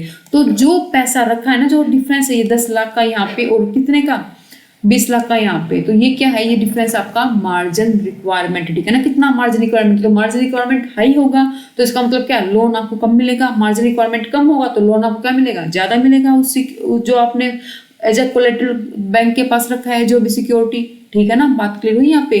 तो इन्फ्लेशन के टाइम में मार्जिन रिक्वायरमेंट आपकी क्या होगी, हाई होगी, और डिफ्लेशन के टाइम पे क्या होगी, कम होगी। बात क्लियर हुई यहाँ पे। फिर बात आती है आपकी किसकी, मोरल सुएसन की। तो मोरल सुएसन आपका क्या होता है, जहां पर एक तरह से मतलब कि जो आरबीआई है वो क्या करती है, प्रूडेंस करती है किसको, कमर्शियल बैंक को कुछ करने के लिए, ठीक है ना। कि हमने फॉर एग्जांपल मान लो आरबीआई ने क्या किए हैं, रेपो रेट के अंदर क्या कर दिए, कमी कर दिया, फिर बैंक रेट के अंदर क्या कर दिए, डाउन लिया। आरबीआई ने क्या कर दिया, बैंक रेट कम कर दिया क्योंकि डिफ्लेशन चला हुआ था, ठीक है। लेकिन कमर्शियल बैंक ने उस रूल को फॉलो नहीं किया, तो आरबीआई उस केस में क्या कहेगी, प्रूडेंस करेगी, उनको जाकर कहेगी किसको, कमर्शियल बैंक को, ठीक है ना, सेमिनार के थ्रू कह लो या फिर कोई भी प्रेस कॉन्फ्रेंस के थ्रू, ठीक है ना, मीटिंग के थ्रू उनको कहेगी कि आप भी अपने बैंक रेट क्या कर दो, कम कर दो। मान लो कमर्शियल बैंक ने अपने बैंक रेट कम नहीं किए, लेकिन जो भी लोन आरबीआई दे रही कमर्शियल बैंक को, वो बैंक रेट आरबीआई ने क्या कर दिए, कम कर दिए। लेकिन कमर्शियल बैंक ने वो बैंक रेट कम नहीं किया, तो उस केस में क्या करेगी आरबीआई, प्रेस कॉन्फ्रेंस कह लो या फिर पर्सनल मीटिंग के थ्रू क्या करेगी, परसुएड करेगी किसको, कमर्शियल बैंक को, कि वो भी अपने बैंक रेट को क्या कर दे, कम कर दे, ठीक है ना। वो क्या होगा आपका मोरल सुएसन होगा, ठीक है ना। तो एक एग्जांपल से समझाते हैं सिंपल से, जिसको आपको और अच्छे से क्लियर होगा। फॉर एग्जांपल मान लो आप क्लास में बैठते हो, ठीक है ना, टीचर जब आपको ये कहते हैं कि बच्चों पढ़ लो आगे काम आएगा, एग्जाम आने वाले हैं, आपको नंबर अच्छे करो, ये करो, ठीक है ना। तो क्या होता है, मोरल सुएसन होता है, ठीक है ना। जिस तरह से क्या करते हैं आरबीआई करते हैं किसको, बैंक को, कि अगर आरबीआई ने बैंक रेट कम किया तो कमर्शियल बैंक भी क्या करे, उस बैंक रेट को कम करे। बात क्लियर हुई यहाँ पे, ठीक है। लेकिन डायरेक्ट एक्शन क्या होता है, डायरेक्ट एक्शन होता है तब, मान लो जो टीचर है क्लास में बच्चों को बार बार कहते रहते कि बच्चों पढ़ो, लेकिन बच्चे फिर भी नहीं पढ़ते। फिर जब टीचर डायरेक्ट एक्शन लेता है बच्चों के ऊपर, ठीक है ना, उनको भगाता है स्कूल से या फिर उनकी पिटाई करता है, ठीक है ना, उनको क्लास के बाहर खड़ा कर देता है, तो वो क्या होता है, डायरेक्ट एक्शन होता है। तो इसी तरह तब आरबीआई को स्ट्रिक्ट एक्शन ले, तब कोई कमर्शियल बैंक उसके रूल को फॉलो ना करे, जो भी आरबीआई ने जो भी रूल बनाए हैं, रूल एंड रेगुलेशन बनाए हैं, उनको फॉलो नहीं करता, तो आरबीआई उसके ऊपर डायरेक्ट एक्शन भी ले सकता है, ठीक है। तो डिफरेंस क्लियर हुआ। इसके अंदर सिर्फ परसुएड कर रहे हैं वो मीटिंग के थ्रू, प्रेस कॉन्फ्रेंस के थ्रू, ठीक है। लेकिन अगर वो उस बात को नहीं मानते तो वहां पे उसके खिलाफ कोई भी डायरेक्ट एक्शन ले सकता है। जैसे स्कूल में टीचर बच्चों को क्लास से बाहर भेज दे, ठीक है, वो क्या लिया उसने, डायरेक्ट एक्शन लिया। लेकिन मॉरल सुएसन में क्या करा था, वो सिर्फ उनको एडवाइस करता कि पढ़ लो, ठीक है ना। वो उन्होंने फिर भी नहीं माना, जो बातों की भूत बातों से नहीं मानते, वो किस में आ जाएंगे, आपके डायरेक्ट एक्शन में आ जाएंगे। बात क्लियर हुआ यहाँ पे। तो क्लियर हुए क्वालिटेटिव टूल और क्वांटिटेटिव टूल आपके, ठीक है। इनको हम जनरल और इनडायरेक्ट कहते हैं, इनको हम डायरेक्ट और सिलेक्टिव टूल क्यों कहते हैं, ठीक है। फिर देखो हमारा फोर्थ क्वेश्चन क्या है बच्चों, the reserve bank of India is wasted with the responsibility of conduct monetary policy. This responsibility is explicitly mandate under which act, ठीक है ना। तो जो रिजर्व बैंक ऑफ इंडिया है वो कंडक्ट करता है जो मॉनेटरी पॉलिसी, तो वो किस एक्ट के अंडर आती है आप लोगों को। बच्चा आपकी कहाँ पर, आरबीआई एक्ट 1934, मतलब कि आरबीआई एक्ट 1934 के अकॉर्डिंग ही मॉनेटरी पॉलिसी को क्या किया जाता है, कंडक्ट किया जाता है। इस बात को याद रखना। तो यहाँ पर लिमिटेशन एक्ट तो इसका आंसर होगा ही नहीं, ठीक है। अब बात करते हैं बैंकिंग रेगुलेशन एक्ट 1949 के बारे में, ठीक है। एक्ट है जो आपका 1949, वो क्या करता है, वो क्यों लाया गया 1949 जो बैंकिंग रेगुलेशन एक्ट है, तब हमारा आरबीआई एक्ट था, वो इसलिए लाया गया क्योंकि कॉन्फिडेंस नहीं था कस्टमर को बैंकिंग के ऊपर, ठीक है ना। पुअर लिक्विडिटी थी बैंक के अंदर, फ्रॉड्स के केस ज्यादा थे, गारंटी नहीं थी मनी की, ठीक है। तो ये कुछ रीजन थे कि जो बैंकिंग रेगुलेशन एक्ट 1949 को पिक्चर में लाया गया। बात क्लियर हुई यहाँ पे। तो कुछ अमेंडमेंट हुई थी बैंकिंग रेगुलेशन एक्ट के अंदर, कब 2020 के अंदर, और उस रेगुलेशन के अंदर मेन जो फोकस बैंकिंग के अंदर ऊपर तो था ही, कोऑपरेटिव सोसाइटी के ऊपर भी मेन फोकस रहा। बैंकिंग रेगुलेशन एक्ट के अंदर जो भी अमेंडमेंट हुई 2020 के अंदर, उसके अंदर कोऑपरेटिव सोसाइटी में क्या चेंज आया था, क्या मेन फोकस रहा कि जो भी बैंक की जो भी मैनेजमेंट होगी वो किसके ऊपर बेस होगी, सर्टेन क्वालिफिकेशन क्राइटेरिया होंगे, उनको पूरा करके ही कोऑपरेटिव सोसाइटी के अंदर मैनेजमेंट को रखा जाएगा, ठीक है ना। तब वो उस क्वालिफिकेशन क्राइटेरिया को क्या कर देंगे, पूरा कर देंगे। और जो भी सीईओ है वो अपॉइंट किया जाएगा, वो प्रायर अप्रूवल आरबीआई की लेनी पड़ेगी, तभी क्या किया जाएगा, अपॉइंट किया जाएगा जैसे कि कमर्शियल बैंक के अंदर किया जाता है, ठीक है ना। ये 2020 में अमेंडमेंट आई थी आपकी रेगुलेशन एक्ट में, उसी में आया था, और यहाँ से आपका क्वेश्चन बन सकता है, इसलिए मैंने यहाँ पर लिख रखा है, ठीक है। और जो ऑडिट है, जो भी आपका बैंक का कोऑपरेटिव बैंक का जो भी ऑडिट होगा वो आरबीआई की गाइडलाइन के अकॉर्डिंग ही होगा। ये मेन अमेंडमेंट क्यों की गई कोऑपरेटिव सोसाइटी से रिलेटेड, क्योंकि कोऑपरेटिव सोसाइटी के अंदर बहुत सारे फ्रॉड सामने आए, इसलिए ये मेन क्या किए गए थे, चेंज किए गए थे, ठीक है ना, कोऑपरेटिव बैंक के अंदर। और जो कोऑपरेटिव बैंक है वो क्या करेगा, अपनी मनी को रेज कर सकता है पब्लिक इश्यू करके, प्राइवेट इश्यू करके, क्योंकि काफी बार देखा गया कि जो कोऑपरेटिव बैंक है उनको लिक्विडिटी प्रॉब्लम फेस करनी पड़ी, ठीक है ना। तो इस केस में एक नया स्टेप और लिया गया कि जो भी कोऑपरेटिव बैंक है वो पब्लिक इश्यू करके, प्राइवेट प्लेसमेंट करके, ठीक है ना, इक्विटी का, प्रेफरेंस शेयर का और अनसिक्योर्ड डिबेंचर का पैसा रेज कर सकता है, लेकिन उसको अप्रूवल लेनी पड़ेगी उससे पहले, किसकी, सेंट्रल बैंक की, तब भी क्या कर सकता है वो, इनके थ्रू पैसे को रेज कर सकता है। तो ये कुछ अमेंडमेंट आई थी किसके अंदर, आपकी अमेंडमेंट 2020 बैंकिंग रेगुलेशन एक्ट के अंदर। बात क्लियर हुई यहाँ पे, ठीक है। तो फिर नेक्स्ट क्वेश्चन क्या है, what are the objective of open market operation. तो ये क्वेश्चन हम अभी पढ़ के आए हैं। अपना ओपन मार्केट ऑपरेशन हमने कहाँ पढ़ा था, किसके अंदर पढ़ा था, अपना क्वांटिटेटिव टूल के अंदर, ठीक है ना, मॉनेटरी पॉलिसी के क्वांटिटेटिव टूल के अंदर, जो क्या होते हैं इन जनरल या फिर इनडायरेक्ट टूल भी कह देते हैं, ठीक है ना। तो उसके अंदर पढ़ा था क्वांटिटेटिव के अंदर ओपन मार्केट ऑपरेशन, जहाँ पे ओपनली हम क्या करते हैं, गवर्नमेंट सिक्योरिटी को सेल या परचेज करते हैं कंडीशन को देखे कि इकोनॉमी के अंदर डिफ्लेशन है फिर इन्फ्लेशन है। इन्फ्लेशन होगा तो क्या करते हैं, सेल कर देते हैं, अगर डिफ्लेशन तो क्या कर लेते हैं, परचेज कर लेते हैं। ठीक है, सिचुएशन को देख के तो देखते हैं कौन सा ऑब्जेक्टिव है हमारा ओपन मार्केट ऑपरेशन का। तो सप्लाई करना कमर्शियल बैंक को with liquidity and sometime taking surplus liquidity from commerce करना, सप्लाई करना लिक्विडिटी किसको, कमर्शियल बैंक को, और कई बार जो लिक्विडिटी ज्यादा हो रखी है उसको क्या करना, एब्जॉर्ब करना। ये मेन पर्पज होता है, ऑब्जेक्टिव होता है ओपन मार्केट ऑपरेशन का। बिल्कुल करेक्ट का इसने ऑब्जेक्टिव होता है ये। ठीक है ना, टू मैनिपुलेट करना किसको, शॉर्ट टर्म इंटरेस्ट रेट को। तो ये भी हमने पढ़ा है, हमारा मॉनेटरी पॉलिसी का मेन एम क्या होता है कि हम क्या कर सके, मैनिपुलेट कर सके अपने रेट को। ठीक है, तो ये भी क्या है इसका करेक्ट ऑब्जेक्टिव है किसका, आपका ओपन मार्केट ऑपरेशन का। Supply the base money in the economy and thus indirectly control the total money supply, ये भी क्या है इसका बिल्कुल करेक्ट है। ठीक है, तो तीनों के तीनों से क्या है, राइट आंसर है। तो तीनों के तीनों क्या है, ऑब्जेक्टिव हमारे किसके, ओपन मार्केट ऑपरेशन के।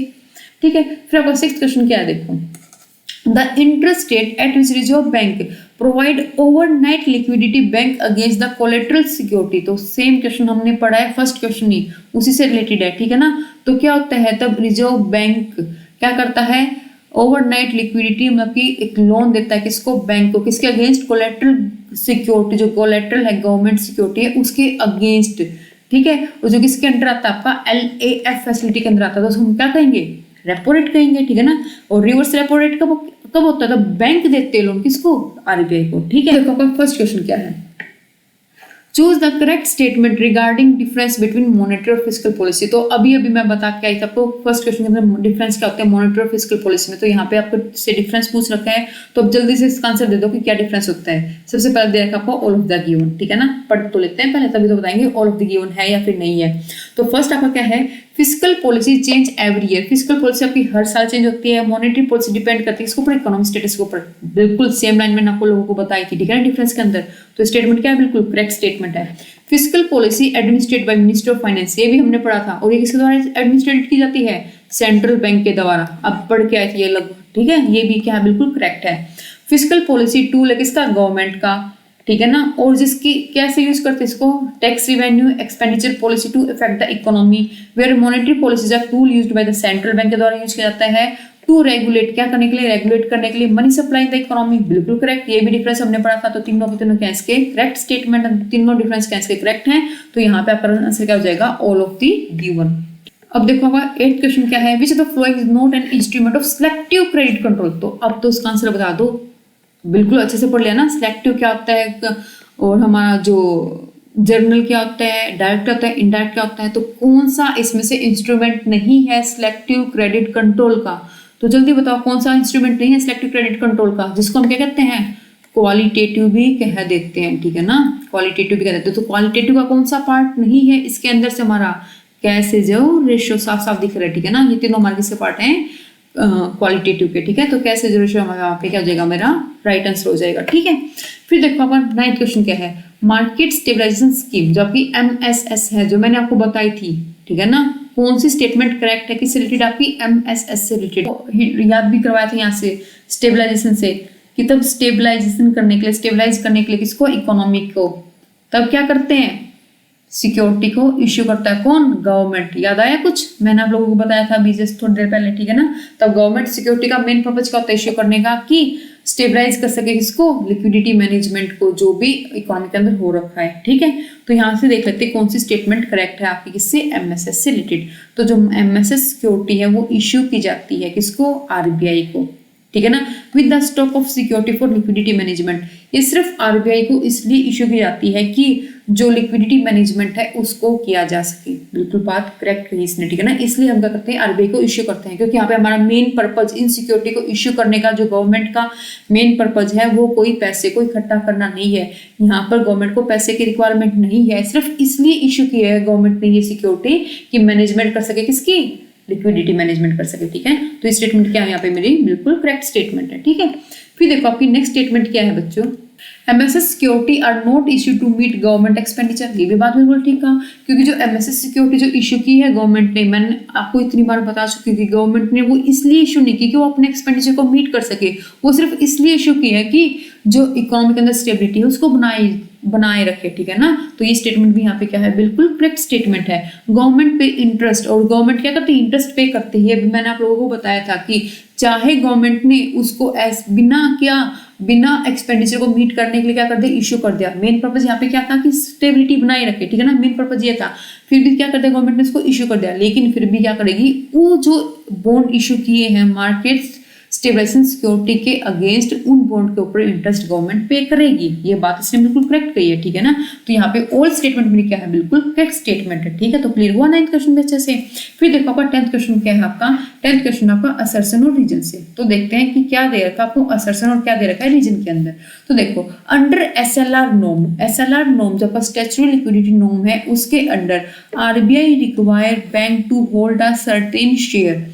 आरबीआई क्या करता है, बैंक को होल्ड करने के लिए कहता है certain share of their resources in liquid assets such as cash, government bond and gold. बिल्कुल करेक्ट कहा, क्योंकि एसएलआर के अंदर आरबीआई कहता है बैंकों की वो अपने पास कुछ पैसा लिक्विड फॉर्म में रखे, कुछ रेशो जो भी उसके पास क्या है, जितने भी उसके पास डिपॉजिट है, उस डिपॉजिट का कुछ अमाउंट अपने पास लिक्विड फॉर्म में रखे। और वो लिक्विड फॉर्म क्या है, कैश में, गवर्नमेंट बॉन्ड्स में या फिर गोल्ड में। ये बात बिल्कुल करेक्ट है। रीजन क्या है, क्यों रखने के लिए कहा उसने, रीजन क्या देखते हैं। एसएलआर परफॉर्मेंस, जो आपकी एसएलआर है परफॉर्मेंस अ प्रूडेंशियली रोल ड्यूरिंग, एक इंपॉर्टेंट रोल प्ले करती है कब, तब अनएक्सपेक्टेड डिमांड हो जाए डिपॉजिटर की by quickly liquidating these assets, क्योंकि तब एकदम से ज्यादा डिमांड करने लग जाए कौन, जो भी डिपॉजिटर है, ठीक है ना। तो उस वक्त उनकी उस डिमांड को क्या कर सके, जल्दी से पूरा कर सके, ठीक है ना, उन एसेट्स को हम जल्दी से क्या कर सके, लिक्विडेट कर सके। तो ये रीजन भी क्या है, बिल्कुल करेक्ट है।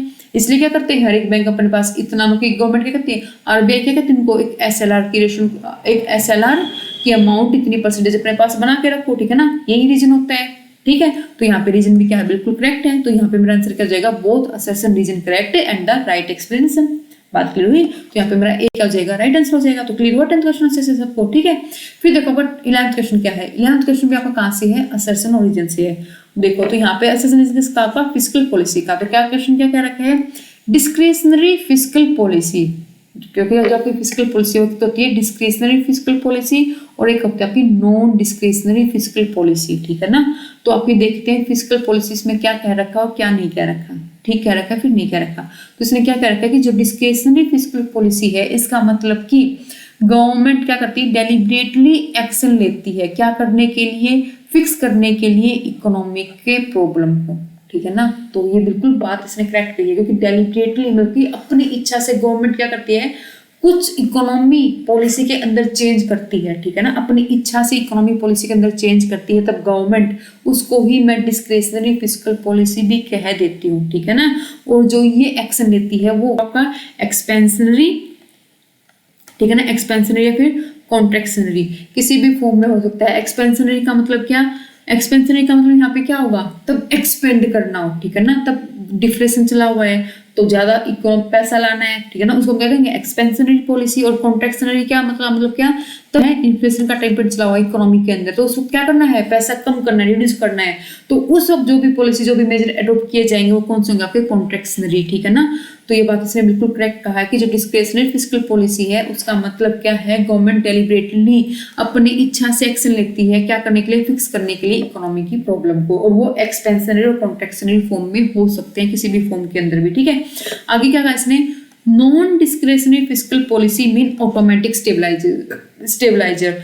क्या ये स्टेटमेंट यहाँ पे बिल्कुल करेक्ट है कि डिस्क्रिशनरी, जो आपकी नॉन डिस्क्रिशनरी फिस्कल पॉलिसी है वो क्या होता है, ऑटोमेटिक स्टेबलाइजर होता है, ठीक है ना। गवर्नमेंट इस तरह से पॉलिसी सेट कर देती है कि जो सिचुएशन अराइज होती है वो अपने आप ही, वो पॉलिसी अपने आप ही रेगुलेट हो जाती है और सिचुएशन को नॉर्मलाइज कर देती है। फॉर एग्जाम्पल जैसे कि हमारे देश का क्या टैक्सेशन सिस्टम कैसा है, प्रोग्रेसिव है। फॉर एग्जाम्पल मान लो, एग्जाम्पल देता हूँ आपके टैक्सेशन सिस्टम से, अगर आ गया डिफ्लेशन, ठीक है ना, डिफ्लेशन आ रखा है, तो डिफ्लेशन आ रखा है तो इसका मतलब क्या है, लोगों की इनकम कम है, ठीक है ना, इनकम क्या है, कम है, अनएम्प्लॉयमेंट है, क्या है, अनएम्प्लॉयमेंट है। तो इस केस में क्या होंगे, अनएम्प्लॉयमेंट के केस में, इनकम कम के केस में, तो अगर आपका क्या है प्रोग्रेसिव सिस्टम के अंदर क्या होता है, टैक्सेशन सिस्टम के अंदर अगर इनकम ज्यादा तो ज्यादा टैक्स, इनकम कम है तो कम टैक्स। तो इनकम कम है, अनएम्प्लॉयमेंट ज्यादा, तो उस केस में क्या, गवर्नमेंट के पास जो टैक्स है वो क्या जाएंगे, कम जाएंगे ना, क्योंकि हमारा सिस्टम कैसा है, प्रोग्रेसिव टैक्सेशन सिस्टम है। तो इनकम कम होगी तो टैक्स भी क्या जाएंगे, गवर्नमेंट के पास कम जाएंगे। अब गवर्नमेंट का रिवेन्यू भी क्या होगा, कम जनरेट होगा। ठीक है, गवर्नमेंट को हम टैक्स क्या कर रहे हैं, कम पे कर रहे हैं। तो इस केस में गवर्नमेंट ने क्या कर रखी होंगी, कुछ पेमेंट, कुछ ऐसी पॉलिसी बना रखी होंगी, जैसे कि बना भी रखी है गवर्नमेंट ने कि कोई अनएम्प्लॉयमेंट, किसी ने इतनी स्टडी कर रखी है, ठीक है ना, किसी ने इतनी पढ़ाई कर रखी है, तो उसको इतना 8,000 per month, 3,000 per month government payment करती, ठीक है ना। जो भी एजुकेटेड पर्सन और जिनको जॉब नहीं मिली हुई, बेरोजगारी भत्ता कहते हैं जिसको, ठीक है ना, गवर्नमेंट देती है, ठीक है, तो वो लोगों को वो मिलने लग जाएगा। गवर्नमेंट क्या करेगी, एक तरह से ट्रांसफर पेमेंट होने लग जाएगी, ठीक है ना।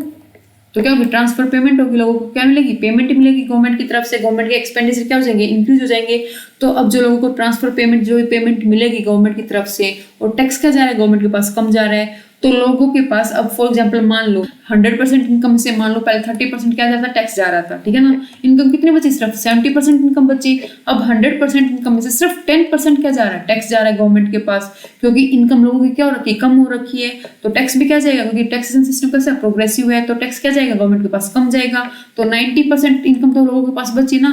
अब इनकम ज्यादा बची तो धीरे धीरे क्या करेंगे, लोग ज्यादा खरीदना स्टार्ट कर देंगे। ज्यादा खरीदना स्टार्ट करेंगे तो क्या, डिमांड ज्यादा होगी, डिमांड ज्यादा होगी तो क्या, प्रोडक्शन ज्यादा होगा, प्रोडक्शन ज्यादा होगा तो क्या होगा, वापस से एम्प्लॉयमेंट रखी जाएगी, एम्प्लॉयमेंट रखी जाएगी तो उनको इनकम मिलेगी, इनकम ज्यादा हो जाएगी, और फिर वैसे वापस से क्या, टैक्सेशन सिस्टम क्या ज्यादा, टैक्स क्या ज्यादा लगने लगेगा, ठीक है ना, क्योंकि सिस्टम कैसा है, प्रोग्रेसिव सिस्टम है। तो ये क्या हुआ, एक ऑटोमेटिक हुआ ना, गवर्नमेंट ने कोई स्टेप नहीं लिया ना, क्योंकि टैक्सेशन सिस्टम ही ऐसा था, हमारी पॉलिसी ही ऐसी थी जो ऑटोमेटिक सब कुछ अपने आप होने लग गया। इसको ही हम कहते हैं नॉन डिस्क्रिशनरी फिस्कल पॉलिसी, जो मैंने आपको एग्जांपल दिया। जब प्रोग्रेसिव से टैक्सेशन सिस्टम है, आपकी जो ट्रांसफर पेमेंट है जो गवर्नमेंट करती है, ठीक है ना, जो मनरेगा भत्ता है, अनएम्प्लॉयमेंट को जो पेमेंट मिलती है, वो सब किसका पार्ट बन जाएगा, आपका नॉन डिस्क्रिशनरी फिस्कल पॉलिसी का पार्ट बन जाएगा, जो अपने आप काम करने लग जाता है जैसे कि सिचुएशन हो रखी है, किसके अंदर, इकोनॉमी के अंदर। और डिस्क्रिशनरी के अंदर क्या, जब गवर्नमेंट खुद स्टेप लेती है, मान लो गवर्नमेंट खुद क्या करे, एक्सपेंडिचर लेवल को रिड्यूस करे, टैक्स को के अंदर चेंज करे, ठीक है ना, वो क्या होंगे, सारे डिस्क्रिशनरी फिस्कल पॉलिसी का पार्ट होंगे। तो सेशन क्लियर हो यहाँ पे। अब रीजन क्या दे रखा है, ऐसा क्यों होता है, डेलिबरेटरी एक्शन का मतलब क्या है, यहाँ पे गवर्नमेंट चेंज करती है लेवल ऑफ एक्सपेंडिचर के अंदर tax to influence the level of national output, employment and price, ठीक है ना। तो इसने बात बिल्कुल करेक्ट कही है। तभी तो क्या काम ने डिस्क्रिशनरी फिस्कल पॉलिसी क्यों कहा, क्योंकि इसलिए कहा क्योंकि गवर्नमेंट क्या करती है, खुद एक्शन लेती है, एक्सपेंडिचर के अंदर खुद चेंज करती है, टैक्स के अंदर खुद चेंज करती है, ठीक है ना, एम्प्लॉयमेंट प्राइस के अंदर खुद चेंज करती है, इसलिए उसको हमने क्या कहा, डिस्क्रिशनरी फिस्कल पॉलिसी का। ये बात यहाँ पे बिल्कुल करेक्ट है, रीजन यहाँ पे क्या है, बिल्कुल करेक्ट है। आगे क्या दे रखा है, on the other hand progressive taxation is the example of non discretionary fiscal policy, ये भी क्या है, बिल्कुल करेक्ट है। तो यहाँ पे असर्शन रीजन दोनों करेक्ट है, उसको क्या कर रहा है, वो राइट एक्सप्लेन कर रहा है, तो ये क्या हो जाएगा, मेरा राइट आंसर हो जाएगा, ठीक है। फिर देखो आगे आपका 12th क्वेश्चन क्या है बच्चों, President and member of the National Commission shall hold the office for such term as specified, but not exceeding year from the date on which upon his office। तो क्वेश्चन कहाँ से आपका, ये consumer protection act से, ठीक है ना। तो क्वेश्चन सिंपल सा दे रखा है, बिल्कुल आसान क्वेश्चन है। यहाँ से क्या पूछ रखा है कि जो प्रेसिडेंट और जो मेंबर है किसके, नेशनल कमीशन की, वो होल्ड कर सकते हैं ऑफिस अपना, ठीक, टर्म स्पेसिफाई कर रखी है वो, या फिर इतने से एक्सीड नहीं करना चाहिए, या तो कोई टर्म स्पेसिफाई कर दी 2 साल 3 4 साल वो, या फिर एक मैक्सिमम लिमिट सेट कर रखी कि ये लिमिट होते ही वो ऑफिस की पोजीशन को छोड़ना ही पड़ेगा। तो वो जो मैक्सिमम लिमिट है उस ऑफिस को होल्ड करने की, वो कितने साल है, ठीक है ना। तब से क्या किया है, उस प्रेसिडेंट ने, उस मेंबर ने, नेशनल कमीशन के ने क्या किया है, एंटर किया है, मैक्सिमम टाइम पीरियड पूछ रखा है उस पोजीशन को होल्ड करने का। तो वो क्या होता है, वो टाइम पीरियड, बिल्कुल आसान क्वेश्चन है, तो बता दो 5 ईयर, ठीक है ना। तो यहाँ पे क्या हो जाएगा, राइट आंसर, बिल्कुल आसान सा क्वेश्चन था ये तो, ठीक है। फिर देखो नेक्स्ट क्वेश्चन क्या है बच्चों, 13 क्वेश्चन क्या है, what is the limitation period filing appeal against the order of district commission to the state commission. इस तरह क्वेश्चन काफी बार पूछ सकते हैं आपसे, ठीक है ना। तो क्वेश्चन में क्या पूछ रखता है कि आपके पास कितना टाइम पीरियड है अगर आपको अपील फील करनी है, डिस्ट्रिक्ट कमीशन में आपका केस गया हुआ था, आप उस डिसीजन से सेटिस्फाई नहीं हो, तो कितने दिन के अंदर आप स्टेट कमीशन के अंदर उस केस को फाइल कर सकते हो। तो आपके पास टाइम पीरियड कितने दिन का होता है वहाँ पे, 45 डेज का, याद रखना, ठीक है ना। कितना होता है वहाँ पे आपके पास टाइम पीरियड, 45 डेज का। तो राइट आंसर यहाँ पे क्या हो जाएगा आपका, 45, ठीक है। एक बात और याद रखना बच्चों, अभी मैंने क्या कहा, डिस्ट्रिक्ट कमीशन से कहाँ गए, स्टेट कमीशन में, ठीक है ना। लेकिन आप जाते हो, अगर आप स्टेट कमीशन में आपका क्या था, केस था, ठीक है ना, आप उस डिसीजन से सेटिस्फाई नहीं हुए, वो केस जा रहा है कहाँ पे, नेशनल लेवल पे, तो आपके पास कितने दिन का टाइम पीरियड होगा, यहाँ पर 45 डेज नहीं होगा, इस बात को याद रखना, ठीक है ना। डिस्ट्रिक्ट कमीशन से स्टेट कमीशन में जाओगे वहां पे 45 डेज का टाइम पीरियड होता है, लेकिन स्टेट कमीशन से अगर आप नेशनल कमीशन में जाते हो तो आपके पास सिर्फ 30 डेज का ही टाइम पीरियड होता है। कितने दिन का, सिर्फ 30 डेज का ही आपके पास क्या होगा, टाइम पीरियड होगा, उससे ज्यादा का टाइम पीरियड नहीं होगा। और हाँ, अगर आप नेशनल लेवल पे भी आपको क्या है, आप उस केस से, उसके जो भी डिसीजन निकला उससे सेटिस्फाई नहीं हो, तो अगर आप उस केस को कहाँ लेके जा रहे हो, सुप्रीम कोर्ट में लेके जा रहे हो, तो तब कितने दिन का टाइम पीरियड आपके पास उस केस को सुप्रीम कोर्ट में ट्रांसफर करने के लिए, ठीक है, तब भी आपके पास क्या होगा, 30 डेज का। तो याद रखना, डिस्ट्रिक्ट कोर्ट से स्टेट में सिर्फ 45 डेज हैं, स्टेट कमीशन से नेशनल में 30 डेज है, और नेशनल से सुप्रीम कोर्ट में भी कितने हैं, 30 डेज का ही टाइम पीरियड है, इस बात को याद रखना। 14th क्वेश्चन क्या रहा है, national commission jurisdiction to entertain complaint where the value of the goods or service paid as a consideration exceed रुपये। तो नेशनल कमीशन में आप कब अपील फाइल कर सकते हो, जब आपकी जो वैल्यू है सर्विस की या फिर गुड्स की कितने रुपए से एक्सीड कर रही हो, तो 10 करोड़ रुपए से, ठीक है ना। आप लोगों को ये तो पता ही होगा कि जो आपकी जो ये प्रिक्यूनरी लिमिट, जो आपकी मॉनेटरी लिमिट है, वो क्या हो चुकी है, चेंज हो चुकी है। जो आपका कंज्यूमर प्रोटेक्शन एक्ट 1986 था, वो अब क्या होगा, आपका कंज्यूमर प्रोटेक्शन एक्ट 2019, ठीक है ना। अब कंज्यूमर प्रोटेक्शन एक्ट आपका कौन सा, 2019, पहले कौन सा होगा था, 1986, अब कौन सा है, 2019 है, ठीक है। तो इसके अंदर काफी सारे चेंज लाए गए हैं इस एक्ट के अंदर, जो आपके लिए, जो क्योंकि टाइम के साथ साथ हमें चेंज करना पड़ेगा, ठीक है ना। जो इस एक्ट के अंदर आए हैं, काफी सारी नई चीजें आई हैं, तो एक मॉनेटरी लिमिट के अंदर भी क्या किया गया है, चेंज किया गया है। अब जो है नेशनल कमीशन की जो अमाउंट हो, कितने से एक्सीड होनी चाहिए, तब आप अपील कर सकते हो नेशनल कमीशन में 10 करोड़ रुपए से, ठीक है। तो एक बार डिफरेंस पढ़ लेते हैं, 1986 में क्या था और 2019 में क्या था, एक बार जल्दी रिवीजन ले लेते हैं इन दोनों का, कि आपको कोई प्रॉब्लम ना हो इन दोनों के अंदर, ठीक है। तो देखो, कंज्यूमर प्रोटेक्शन एक्ट 1986 और आपका कंज्यूमर प्रोटेक्शन एक्ट क्या है, 2019 है, ठीक है। तो देख लेते हैं इनके अंदर डिफरेंस क्या है। सबसे पहले जो आपका 1986 था, उसके अंदर कोई भी रेगुलेटरी बॉडी नहीं थी, ठीक है ना। जो आपका कंज्यूमर प्रोटेक्शन एक्ट 2019 आया, सबसे पहले काम क्या किया गया, एक रेगुलेटरी बॉडी बनाई गई, ठीक है। जिस तरह से बैंक को रेगुलेट करने के लिए क्या है, आपका आरबीआई है, ठीक है ना। आपकी स्टॉक एक्सचेंज को रेगुलेट करने के लिए कौन है, सेबी है। उसी तरह आपका कंज्यूमर को प्रोटेक्ट करने के लिए पहले कोई भी रेगुलेटरी बॉडी नहीं हुआ करती। अब 2019 में एक रेगुलेटरी बॉडी बनाई गई, उस रेगुलेटरी बॉडी का नाम क्या है, सेंट्रल कंज्यूमर प्रोटेक्शन अथॉरिटी। क्या नाम उसका, सेंट्रल कंज्यूमर प्रोटेक्शन अथॉरिटी क्या है, उस रेगुलेटरी बॉडी का नाम है, ठीक है। अब जो ये रेगुलेटरी बॉडी बनाई गई है, इसका मेन काम, ये प्रोटेक्ट करती है किसके राइट को, कंज्यूमर के राइट को प्रोटेक्ट करती है, ठीक है ना। यहाँ पर ये इंक्वायरी भी कर सकती है, इन्वेस्टिगेट भी कर सकती है मैटर के अंदर, ठीक है। ये जो भी स्टैंडर्ड है किसके, आपके पैकेज के, फूड आइटम के, उन स्टैंडर्ड को रेगुलेट करना, इंश्योर करना कि वो अकॉर्डिंग टू स्टैंडर्ड है या फिर नहीं है, ये काम भी कौन करती है, आपका सेंट्रल कंज्यूमर प्रोटेक्शन अथॉरिटी। हाँ, और क्या कर सकते हैं, क्या पावर है सेंट्रल कंज्यूमर अथॉरिटी बॉडी के पास, जो भी गुड्स हैं उनको रिकॉल और उनको विड्रॉ कर सकती है, कौन, आपकी CCPA, ठीक है। रिकॉल भी कर सकती है, विड्रॉ भी कर सकती है उस गुड्स को, उस सर्विस को, अगर वो हैजार्डियस नेचर के हैं, अनसेफ नेचर के हैं तो। और जो भी अमाउंट है उसको रिफंड भी करवा सकती है वापस से, किसको, कंज्यूमर को, अगर उसको कोई भी लॉस हुआ है। तो ये कुछ क्या है, पावर है किसके पास, आपकी consumer, central consumer protection authority के पास। तो यहाँ पे चीज क्लियर हुई आप लोगों को अच्छे से, ठीक है। फिर अगला क्या है, यहाँ पे आपका कंज्यूमर कोर्ट आया, ठीक है। तो कंज्यूमर कोर्ट के अंदर क्या है, जो कंप्लेन है वो सिर्फ कहाँ फाइल की जा सकती थी, जहां पर सेलर क्या करता है, जहां पर सेलर लोकेटेड था वहीं पर ही सिर्फ कंप्लेन फाइल की जा सकती थी 1986 के अंदर। लेकिन 2019 है, उसके अंदर क्या कहा कि जो कंप्लेन है वो फाइल की जा सकती है कहाँ पर, जहां पर जो भी कंप्लेन करने वाला है वो रहता है, ठीक है ना। जहां पर कंप्लेन करने वाला काम करता है फिर रहता है, वहां पर उस कंप्लेंट को फाइल किया जा सकता है। पहले कंप्लेंट किसके प्रोस्पेक्टिव के व्यू से चलती थी, जो भी मेरा क्या था, जो भी प्रोड्यूसर था, ठीक है, जो भी डिफेंडेंट था, जो भी सेलर था, उसके अकॉर्डिंग चलता था। लेकिन अब क्या हो गया, जो भी कंप्लेन करने वाला है, जो भी अगर वो जहाँ रहता है फिर जहाँ पे वो काम करता है वहां पर अपनी कंप्लेन को फाइल कर सकता है। ये बात क्लियर हुई यहाँ पे, ठीक है।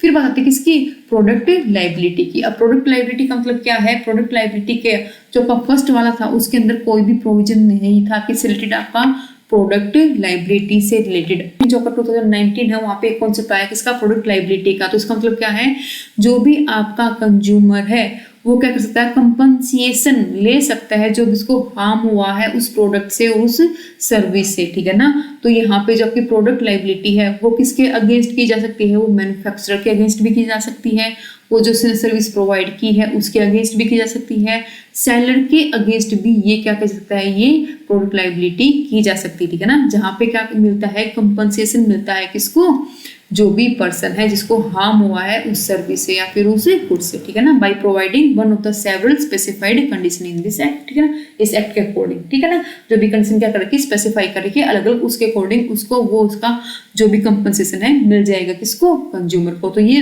कॉन्सेप्ट पहले नहीं। इसकी पिक्यूनरी लिमिट की, पिक्यूनरी जुडिक्शन, ये क्या है, ये बात करता है मॉनेटरी। पिक्यूनरी का मतलब क्या, मॉनेटरी टर्म की बात करता है, ठीक है। पहले डिस्ट्रिक्ट पे सिर्फ 20 लाख तक की ही लिमिट, अगर क्या है अप टू 20 लाख तो आप डिस्ट्रिक्ट लेवल पे जा सकते थे, लेकिन अब जो डिस्ट्रिक्ट लेवल की अमाउंट है वो 20 लाख से इंक्रीज करके कितनी कर दी, 1 करोड़, ठीक है। और जो पहले स्टेट लेवल की कितनी हुआ करती, 20 लाख से 1 करोड़, अब स्टेट लेवल कितनी कर दी, 1 करोड़ से 10 करोड़ की लिमिट, ठीक है। और नेशनल की जो 1 करोड़ से अबव हुआ करती, अब कितनी कर दी नेशनल लेवल की, अबव 10 करोड़ रुपीज, ठीक है। इस बात को याद रखना। और हाँ, एक बात और याद रखना, अब कोई भी फीस पेमेंट नहीं करनी अगर आपका जो भी गुड है, अगर आप केस फाइल कर रहे हो, अगर उस गुड की लिमिट 5 लाख से कम है, ठीक है ना, तो आपको कोई भी अमाउंट फीस पे नहीं करनी। ये बात और याद रखना इस नए वाले किसके अंदर, आपका कंज्यूमर प्रोटेक्शन एक्ट के अंदर। फिर बात आती है ई कॉमर्स की। तो ई कॉमर्स का मतलब यहाँ पे क्या है कि कोई भी प्रोविजन नहीं था पहले ई कॉमर्स से रिलेटेड, लेकिन इसमें क्या है, आपके ई कॉमर्स रिलेटेड भी क्या आगे कुछ नए प्रोविजन आए हैं इसके 2019 एक्ट के। और हाँ, एक चीज और, पहले आप ई कंप्लेन नहीं कर सकते थे, लेकिन 2019 जो एक्ट आया है उसके अकॉर्डिंग आपको इतनी फ्लेक्सिबिलिटी दी गई है किसको, कंज्यूमर को। अगर उसको कंप्लेन करनी है, अगर वो कहीं जा नहीं सकता तो वो ई कंप्लेन इंटरनेट के थ्रू भी कंप्लेन कर सकता है किसी भी सेलर के लिए। पहले वाले में ये फैसिलिटी नहीं थी, ठीक है। और ई कॉमर्स का अंदर यहाँ पे क्या आ जाएगा, ई कॉमर्स में आ जाएगा, मान लो अमेजोन है, फ्लिपकार्ट है, ठीक है, कोई भी साइट है, कोई भी ऑनलाइन कंपनी है, जो भी आपको कोई भी ऑनलाइन सेलर है जो फ्रॉड करता है उसको भी इंक्लूड किया गया है किसके अंदर, आपका 2019 के अंदर।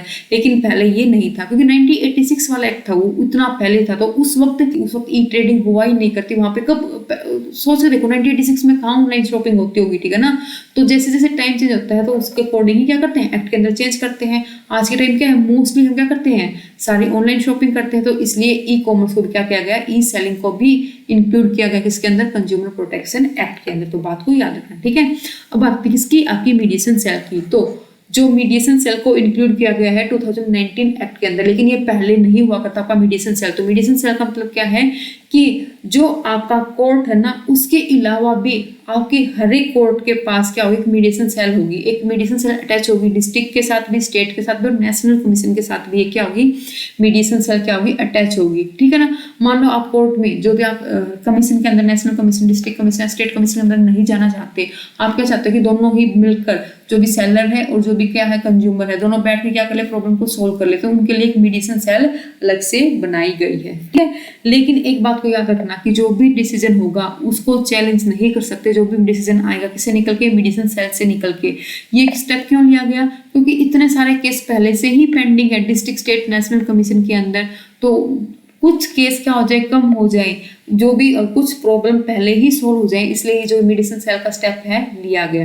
डिस्ट्रिक्ट, नेशनल, स्टेट कमीशन के अंदर केस फाइल नहीं करना चाहते, वहां पर नहीं जाना चाहते, तो आप मीडिएटर के थ्रू भी अपनी प्रॉब्लम को सोल्व कर सकते हो। तो उनको अटैच किया गया अलग अलग डिस्ट्रिक्ट के साथ भी, स्टेट के साथ भी, नेशनल के साथ भी।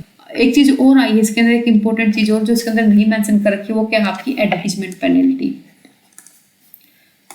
Advertisement pen misleading advertisement penalty. ये मिसलैंडिंग एडवर्टीजमेंट पेनल्टी का कॉन्सेप्ट क्या है इसके अंदर, जो सबसे इंटरेस्टिंग है वो क्या है, अगर कोई भी प्रोड्यूसर ऐसी एडवर्टीजमेंट देता है जो उसके एक्चुअल प्रोडक्ट से मैच नहीं करती, ठीक है ना, कुछ ऐसा दिखाता है अपनी एडवर्टीजमेंट में जो उसके एक्चुअल प्रोडक्ट से मैच नहीं करती, तो अब 2019 एक्ट के अंदर ये फैसिलिटी दे दी गई कि उस प्रोड्यूसर के खिलाफ केस फाइल कर सकते हो और उसको प्रोड्यूसर को वहां पर क्या लग सकता है, उसके लिए फाइन भी देना पड़ सकता है और हाँ उसको जेल भी हो सकती है। और साथ साथ जिसने सेलिब्रिटी ने, कोई भी जो एंडोर्सर है जिसने उस एडवर्टीजमेंट को किया था, उसको भी क्या कर लग सकती है, पेनल्टी लग सकती है, उसको भी जेल हो सकती है। और वो अमाउंट कितनी है, वो अमाउंट फर्स्ट टाइम के लिए डिसाइड की गई है 10 लाख रुपए की, ठीक है ना। कितने की है वो पेनल्टी, CCPA द्वारा कितनी सेट की गई है, 10 लाख रुपए की सेट की गई है, ठीक है, मैन्युफैक्चर के लिए और एंडोर्सर के लिए भी, ठीक है। और इम्प्रिजमेंट और जेल 2 साल के लिए सेट की गई है। अगर फिर भी दोबारा से सब्सिक्वेंट फिर से दोबारा से ये क्या कहा जाता है, ये दोबारा से मिसलैंडिंग की जाती है एडवर्टीजमेंट की, एक बार करने के बाद भी दोबारा से कोई मिसलैंडिंग करता है, तो उस केस में जो 10 लाख अमाउंट है उसको 50 लाख कर दिया जाएगा और जो 2 साल की जेल है उसको इंक्रीज करके कितना कर दिया जाएगा, यहाँ पे 5 साल अप टू 5 ईयर तक कर दिया जाएगा। दोनों के लिए मैन्युफैक्चरर और एंडोर्सर भी इंक्लूड हो सकता है इसके अंदर, इस बात को याद रखना। तो अब कोई भी ऐसी एडवर्टीजमेंट नहीं दिखा सकता जो भी क्या करेंगी, मिसलीड करेंगे किसको, ऑडियंस को, ठीक है। तो बात क्लियर हुई। तो ये कुछ नई चीजें थी किसके अंदर, आपके कंज्यूमर प्रोटेक्शन एक्ट के अंदर। तो जो आपकी सेंट्रल कंज्यूमर प्रोटेक्शन अथॉरिटी है, CCPA है, ये तो है ही है, ठीक है ना, जो एक रेगुलेटरी बॉडी है। साथ में सेंट्रल कंज्यूमर प्रोटेक्शन काउंसिल को भी लाया गया, साथ में सेंट्रल कंज्यूमर प्रोटेक्शन काउंसिल को भी लाया गया, ठीक है ना। ये जो सेंट्रल कंज्यूमर प्रोटेक्शन काउंसिल है, इसका मेन काम क्या है, इसका मेन काम है एडवाइज करना। और CCPA आपकी क्या है, एक अथॉरिटी, एक रेगुलेटरी बॉडी। तो बीच में डिफरेंस याद रखना, कंफ्यूज मत होना। ये क्या आपका सेंट्रल कंज्यूमर प्रोटेक्शन अथॉरिटी और ये क्या आपका CCPA सेंट्रल कंज्यूमर काउंसिल, ठीक है। ये आप बात याद रहेगी यहाँ पे, ठीक है। तो जो भी आपकी सेंट्रल कंज्यूमर प्रोटेक्शन काउंसिल है उसके अंदर बच्चों क्या जाएगा, ministry of consumer affair, food and public distribution जो भी होगा, जो आपके अंदर इसका चेयरपर्सन होगा और 34 अदर मेंबर होंगे। मेन काम इसका क्या होगा, एडवाइज करना, ठीक है ना। मेन काम क्या होगा, ये एडवाइज करेंगे किससे रिलेटेड, आपके कंज्यूमर प्रोटेक्शन एक्ट से रिलेटेड, ठीक है। और इनका जो टेन्योर होगा वो कितना होगा, 3 ईयर का होगा। अगर मैं बात करूँ इसकी 1986 के अंदर, तो 1986 के अंदर काउंसिल थी तो, लेकिन उसका काम एडवाइजरी नहीं था। उसका मेन काम क्या था, प्रमोट करना, क्या करना, प्रोटेक्ट करना कंज्यूमर के राइट को। लेकिन यहाँ पर जो काउंसिल बॉडी है उसका मेन काम क्या है, एडवाइज करना। बात क्लियर हुई, डिफरेंस क्लियर हुआ यहाँ पे उसके अंदर। तो अगर मैं एक और सिंपल सी बात कहूँ तो इसके अंदर मेनली 3 बॉडी बनाई गई है बच्चों। इसके अंदर क्या की गई है, 3 बॉडीज बनाई गई है। 3 बॉडी कौन कौन सी बनाई गई है, सबसे पहले तो मेरी कौन सी, कंज्यूमर डिस्प्यूट रेडरेसल कमीशन, जो क्या करेगा, जो आपकी redressal commission national district state level पे, ठीक है ना। तो कंज्यूमर डिस्प्यूट रेडरेसल कमीशन सबसे पहला, ठीक है। सेंट्रल कंज्यूमर प्रोटेक्शन अथॉरिटी, ठीक है। और थर्ड आपका कौन सा, सेंट्रल कंज्यूमर प्रोटेक्शन काउंसिल। तो 3 मेन बॉडी बनाई गई है किसके अंदर, आपकी इस एक्ट के अंदर, 2019 एक्ट के अंदर, ठीक है। बात क्लियर हुई यहाँ पे। तो अगर मैं 1986 की बात करूँ तो वहां पे रेडरेसल कमीशन भी था और आपकी काउंसिल भी थी, लेकिन आपकी कोई भी एक अथॉरिटी, वहां पे एक रेगुलेटरी बॉडी नहीं थी, प्रोटेक्शन अथॉरिटी नहीं थी, आपकी रेगुलेटरी बॉडी नहीं थी, ठीक है ना। तो रेगुलेटरी बॉडी बनाई गई किसके अंदर, 2019 के अंदर। और वहां पे जो काउंसिल था उसका मेन काम क्या था, प्रोटेक्ट करना, और यहाँ पे काउंसिल का काम क्या है, एडवाइज करना, ठीक है। अब देख लेते हैं इसके क्वेश्चन क्या क्या है हमारे, जल्दी जल्दी। तो यहाँ पे अब आती है 15th क्वेश्चन। 15th क्वेश्चन क्या है, district commission shall refer a copy of admitted complaint to the opposite party within dash day from the date of its admission. तो जो डिस्ट्रिक्ट कमीशन है वो कितने दिन में जो कंप्लेंट की कॉपी है अपोजिट पार्टी को सेंड कर देगा, जिस दिन वो जो कंप्लेंट है डिस्ट्रिक्ट कोर्ट के पास आई है उसके कितने दिन बाद वो अपोजिट पार्टी को कॉपी सेंड करेगा। तो कितने दिन बाद अपोजिट पार्टी को कॉपी सेंड करता है, वो आपका 21 डेज। इस बात को याद रखना, ठीक है ना। 21 दिन के अंदर जो भी आपका कमीशन है उसको अपोजिट पार्टी को उस कंप्लेंट की कॉपी क्या करनी पड़ेगी, ट्रांसफर करनी पड़ेगी। इस बात को याद रखना, ठीक है। और हाँ, within 30 day does the opposite party have to answer, और जो अपोजिट पार्टी है वो आंसर कितने दिन में देगी, उसके पास कितने दिन का टाइम पीरियड है, उसके पास है 30 दिन का टाइम पीरियड के अपोजिट पार्टी उसका क्या दे, आंसर दे उस कंप्लेंट का। 21 दिन में उस अपोजिट पार्टी को कॉपी सेंड की जाएगी और 30 दिन में उसका आंसर मिलेगा, किसका, उस अपोजिट पार्टी का, कि उसका क्या आंसर है इस कंप्लेंट से रिलेटेड, ठीक है। अब आता है आपका next question, 16 question. What is the maximum age limit of president of national commission. National commission के अंदर जो प्रेसिडेंट है उसकी मैक्सिमम एज लिमिट क्या है बच्चों, 70 ईयर है। इस बात को याद रखना, ठीक है ना। तो यहाँ पे राइट आंसर क्या हो जाएगा आपका, 70 ईयर। बात क्लियर हुई। लेकिन अगर मैं बात करती हूँ स्टेट कमीशन का, डिस्ट्रिक्ट कमीशन के अंदर, उसके अंदर जो एज लिमिट है वो कितनी है, 67 ईयर। बात याद रखना, ठीक है ना। वहाँ पे 67 ईयर है मेंबर्स की एज और प्रेसिडेंट की एज, और यहाँ पर कितनी है, 70 ईयर किसके अंदर, नेशनल कमीशन के अंदर। ये डिफरेंस है इनके अंदर, याद रखना। और एक डिफरेंस हमने कहाँ देखा था, हमने डिफरेंस जो देखा था वो कहाँ पर देखा था, एक डिफरेंस कंप्लेंट को ट्रांसफर करने का है, ठीक है ना। नेशनल कमीशन से अगर मैं कंप्लेंट कार्ड ट्रांसफर करती हूँ सुप्रीम कोर्ट में या फिर स्टेट से नेशनल कमीशन में कंप्लेंट ट्रांसफर करती हूँ तो आपके पास टाइम पीरियड कितना था, 30 डेज था। लेकिन डिस्ट्रिक्ट से अगर आप स्टेट में करते हो तो कितना टाइम पीरियड था आपके पास, 45 से। इस बात को भी आप याद रखना, ठीक है। फिर अगला क्वेश्चन क्या है, the seller manipulate the price. जब सेलर क्या करता है, मैनिपुलेट करता है प्राइस को, तो उसको हम क्या कहते हैं, उसको कहते हैं रिस्ट्रिक्टेड ट्रेड प्रैक्टिस, ठीक है ना। उसको क्या कहते हैं, रिस्ट्रिक्टेड ट्रेड प्रैक्टिस, क्योंकि आपका जो अनफेयर ट्रेड प्रैक्टिस है वो एक ब्रॉड टर्म है बच्चों, ठीक है। ब्रॉड टर्म है, कहीं ना कहीं बड़ी टर्म है। उसके अंदर आप क्या करते हो, पूरी जो ट्रेड प्रैक्टिस है उसके अंदर मैनिपुलेशन करते हो, ठीक है। उसके अंदर आप क्या करते हो, क्वालिटी खराब देते हो, सर्विस जो दिखा रहे हो एडवर्टीजमेंट के अंदर मिस रिप्रेजेंटेशन करते हो, सारा किसके अंदर आ जाएगा आपका, अनफेयर ट्रेड प्रैक्टिस के अंदर। लेकिन सिर्फ आप प्राइस के अंदर मैनिपुलेशन करते हो, किसका पार्ट बन जाएगा आपका, वो किसका पार्ट बन जाएगा आपका, रिस्ट्रिक्टेड ट्रेड प्रैक्टिस का। तो यहाँ पे डिफरेंस क्लियर कर भी रखा है अनफेयर का और आपका रिस्ट्रिक्टेड का। तो जब आपका अनफेयर ट्रेड प्रैक्टिस है उसका मतलब क्या, अनएथिकल, इमोरल, सम इलीगल करना कुछ, ठीक है ना। इसके अंदर मिस रिप्रेजेंटेशन करना गुड्स का, सर्विस का, फॉल्स एडवर्टीजमेंट करना, ये सारा इंक्लूड है आपका किसके अंदर, अनफेयर के अंदर।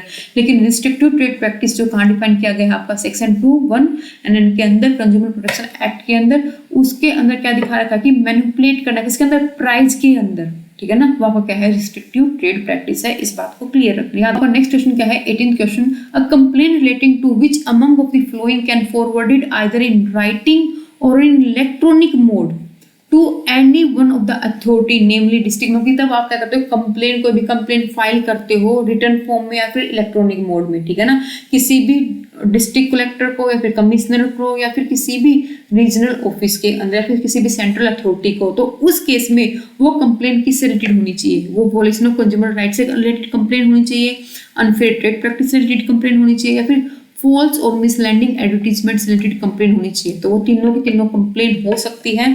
जो आप कंप्लेंट कर रहे हो इनमें से किसी से रिलेटेड कंप्लेंट हो आप कर सकते हो। किसको, राइटिंग फॉर्म में, फिर इलेक्ट्रॉनिक फॉर्म में किसको कर सकते हो, किसी भी अथॉरिटी को, या वो डिस्ट्रिक्ट कलेक्टर हो या फिर कोई भी कमिश्नर हो रीजनल ऑफिस का, या फिर कोई भी सेंट्रल अथॉरिटी हो, ठीक है। तो यहाँ पे आंसर आपका क्या हो जाएगा, ऑल ऑफ द अबव।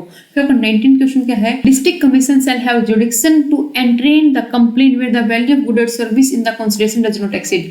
तो डिस्ट्रिक्ट कमीशन के अंदर अभी हमने डिफरेंस में पढ़ा था, कितने की होता है, कितना इंक्रीज हो चुका है, वो 1 करोड़ रुपीज। पहले कितना था, 20 लाख रुपए, अब कितना हो चुका है डिस्ट्रिक्ट कमीशन के अंदर, 1 करोड़ रुपए, ठीक है ना। 1 करोड़ रुपए से अप टू 1 करोड़ रुपीज तक। तो यहाँ पे आपका किसी क्या हो जाएगा, राइट आंसर हो जाएगा अप टू 1 करोड़ रुपीज, ठीक है। फिर आपका देखो 20th क्वेश्चन क्या है, state government if deemed fit, अगर स्टेट गवर्नमेंट को लगता है कि ये ठीक है, इस्टेब्लिश कर सकती है एक से ज्यादा डिस्ट्रिक्ट कमीशन एक डिस्ट्रिक्ट के अंदर। ये ट्रू है फिर फॉल्स है, तो बच्चों ये बिल्कुल ट्रू है। अगर जो भी स्टेट गवर्नमेंट है उसको ये लगता है कि एक से ज्यादा डिस्ट्रिक्ट कमीशन होनी चाहिए डिस्ट्रिक्ट के अंदर, तो वो इस्टेब्लिश कर सकती है। स्टेटमेंट क्या है, बिल्कुल ट्रू स्टेटमेंट है। बात याद रखोगे। एक चीज और याद रखो, यहाँ पे जो भी डिस्ट्रिक्ट कोर्ट है इसके अंदर मिनिमम कितने मेंबर होने चाहिए, 2 मेंबर होने चाहिए, ठीक है ना। मिनिमम 2 मेंबर, तो एक तो क्या आपका प्रेसिडेंट होना चाहिए, ठीक है, एक तो प्रेसिडेंट होगा, और मिनिमम 2 मेंबर होने चाहिए। उन मेंबर में से सभी के अंदर, डिस्ट्रिक्ट के अंदर, स्टेट के अंदर और आपका नेशनल के अंदर एक वुमेन मेंबर होनी चाहिए। इस बात को भी याद रखना, ठीक है। अगर मैं बात करती हूँ स्टेट की और किसकी, नेशनल लेवल की, तो वहाँ पे एक प्रेसिडेंट तो होगा ही होगा, ठीक है, और वहाँ पे मिनिमम 4 मेंबर होंगे। ये डिफरेंस है, इन डिफरेंस को याद रखना, कंफ्यूज मत होना एग्जाम के अंदर। ये डिफरेंस यहाँ से पूछ सकते हैं आपसे, ठीक है ना, कंफ्यूज करने के लिए। तो यहाँ पे मिनिमम 4 मेंबर होंगे स्टेट के अंदर और नेशनल के अंदर, लेकिन आपका लेकिन आपका डिस्ट्रिक्ट के अंदर मिनिमम कितने होंगे, 2 मेंबर होंगे और एक प्रेसिडेंट होगा, और मेंबर तो लेडी होगी ही होगी सभी के अंदर। इस बात को भी यहाँ पर आप लोग याद रखना अच्छे से, ठीक है। तो यहाँ पे इस बात को याद रखना। अब आगे आप क्या है 21st question, which of the following is not correct according to the consumer protection act. तो कुछ स्टेटमेंट दे रखी है और आपको बतानी कौन सी स्टेटमेंट करेक्ट नहीं है कंज्यूमर प्रोटेक्शन एक्ट के अकॉर्डिंग। तो स्टेटमेंट क्या है, district forum shall consist of a lady social worker. जो डिस्ट्रिक्ट फॉर्म है उसके अंदर जो लेडी होगी वो सोशल वर्कर होगी। ये बात बिल्कुल ठीक है, ठीक है ना। जो एक लेडी है वो सोशल वर्कर से रिलेटेड होनी चाहिए, ये बात बिल्कुल करेक्ट है। State commission shall consist of person who is or has a जज ऑफ हाई कोर्ट। ये भी बिल्कुल बात करेक्ट है, क्योंकि स्टेट कमीशन के अंदर जो भी पर्सन होगा वो पर्सन क्या होगा, जज होगा किसका, हाई कोर्ट का, ठीक है। डिस्ट्रिक्ट फॉर्म के जो भी स्टेट कमीशन का जो भी पर्सन होगा वो जज होना चाहिए, किसके लेवल का होना चाहिए, वो जज होना चाहिए हाई कोर्ट का, ठीक है। और हाँ, जो नेशनल के अंदर होगा वो किसका जज होना चाहिए, किसके इक्वल होना चाहिए, वो सुप्रीम कोर्ट के जज के इक्वल होना चाहिए। इस बात को भी यहाँ पे याद रखना, ठीक है। फिर बात आती है डिस्ट्रिक्ट फॉर्म के अंदर क्या होना चाहिए, 4 मेंबर होने चाहिए, कि हमने पढ़ा था बिल्कुल भी नहीं ना। मिनिमम की लिमिट है, मैक्सिमम कितने भी मेंबर हो सकते हैं और किसके प्रेस्क्राइब कर रखे हैं उससे ज्यादा, ठीक है ना। मैक्सिमम लिमिट क्या की जाएगी, प्रेस्क्राइब की जाएगी, लेकिन मिनिमम लिमिट कितनी है, 2 है। तो यहाँ पे जो सी स्टेटमेंट है वो क्या मेरी इनकरेक्ट स्टेटमेंट है। और क्वेश्चन में क्या पूछ रखा था, इनकरेक्ट स्टेटमेंट ही पूछ रखा था। क्वेश्चन के अकॉर्डिंग मेरा राइट आंसर क्या हो जाएगा, सी इज द राइट आंसर, ठीक है। डी स्टेटमेंट ऊपर लिखते हैं, national consumer dispute redressal commission shell consist of a person who is or has been judge of the Supreme Court। ये भी बात है क्या कही, बिल्कुल करेक्ट कही यहाँ पे, ठीक है ना। तो यहाँ पर मेरे सारे स्टेटमेंट करेक्ट हैं, सिर्फ सी स्टेटमेंट में क्या है, इनकरेक्ट स्टेटमेंट, और सी यहाँ पे मेरा क्या हो जाएगा, राइट आंसर हो जाएगा। तो ये कुछ क्वेश्चन थे बच्चों आज के लिए, जिसमें हमने सिर्फ 2 ही टॉपिक को लेकर चले, फिर आपकी जो इकोनॉमिक पॉलिसी है, ठीक है ना, और जो आपका कंज्यूमर प्रोटेक्शन एक्ट है। तो मैंने मोस्टली सारी चीजें कवर करवा दी है आप लोगों की कंज्यूमर प्रोटेक्शन एक्ट से रिलेटेड और आपकी इकोनॉमिक पॉलिसी से रिलेटेड। आई थिंक यहाँ से कोई भी क्वेश्चन आपका रहना नहीं चाहिए। अगर किसी को किसी क्वेश्चन में कोई प्रॉब्लम है तो आप नीचे कमेंट सेक्शन में लिखकर बता सकते हैं। फिर मिलते हैं अपने नेक्स्ट वीडियो में कुछ और इंपॉर्टेंट टॉपिक को लेके अपने बिजनेस इन्वायरमेंट से रिलेटेड। तब तक के लिए bye bye, have a nice day. और हाँ, वीडियो को लाइक करना, सब्सक्राइब करना ना भूलें। Bye bye, have a nice day.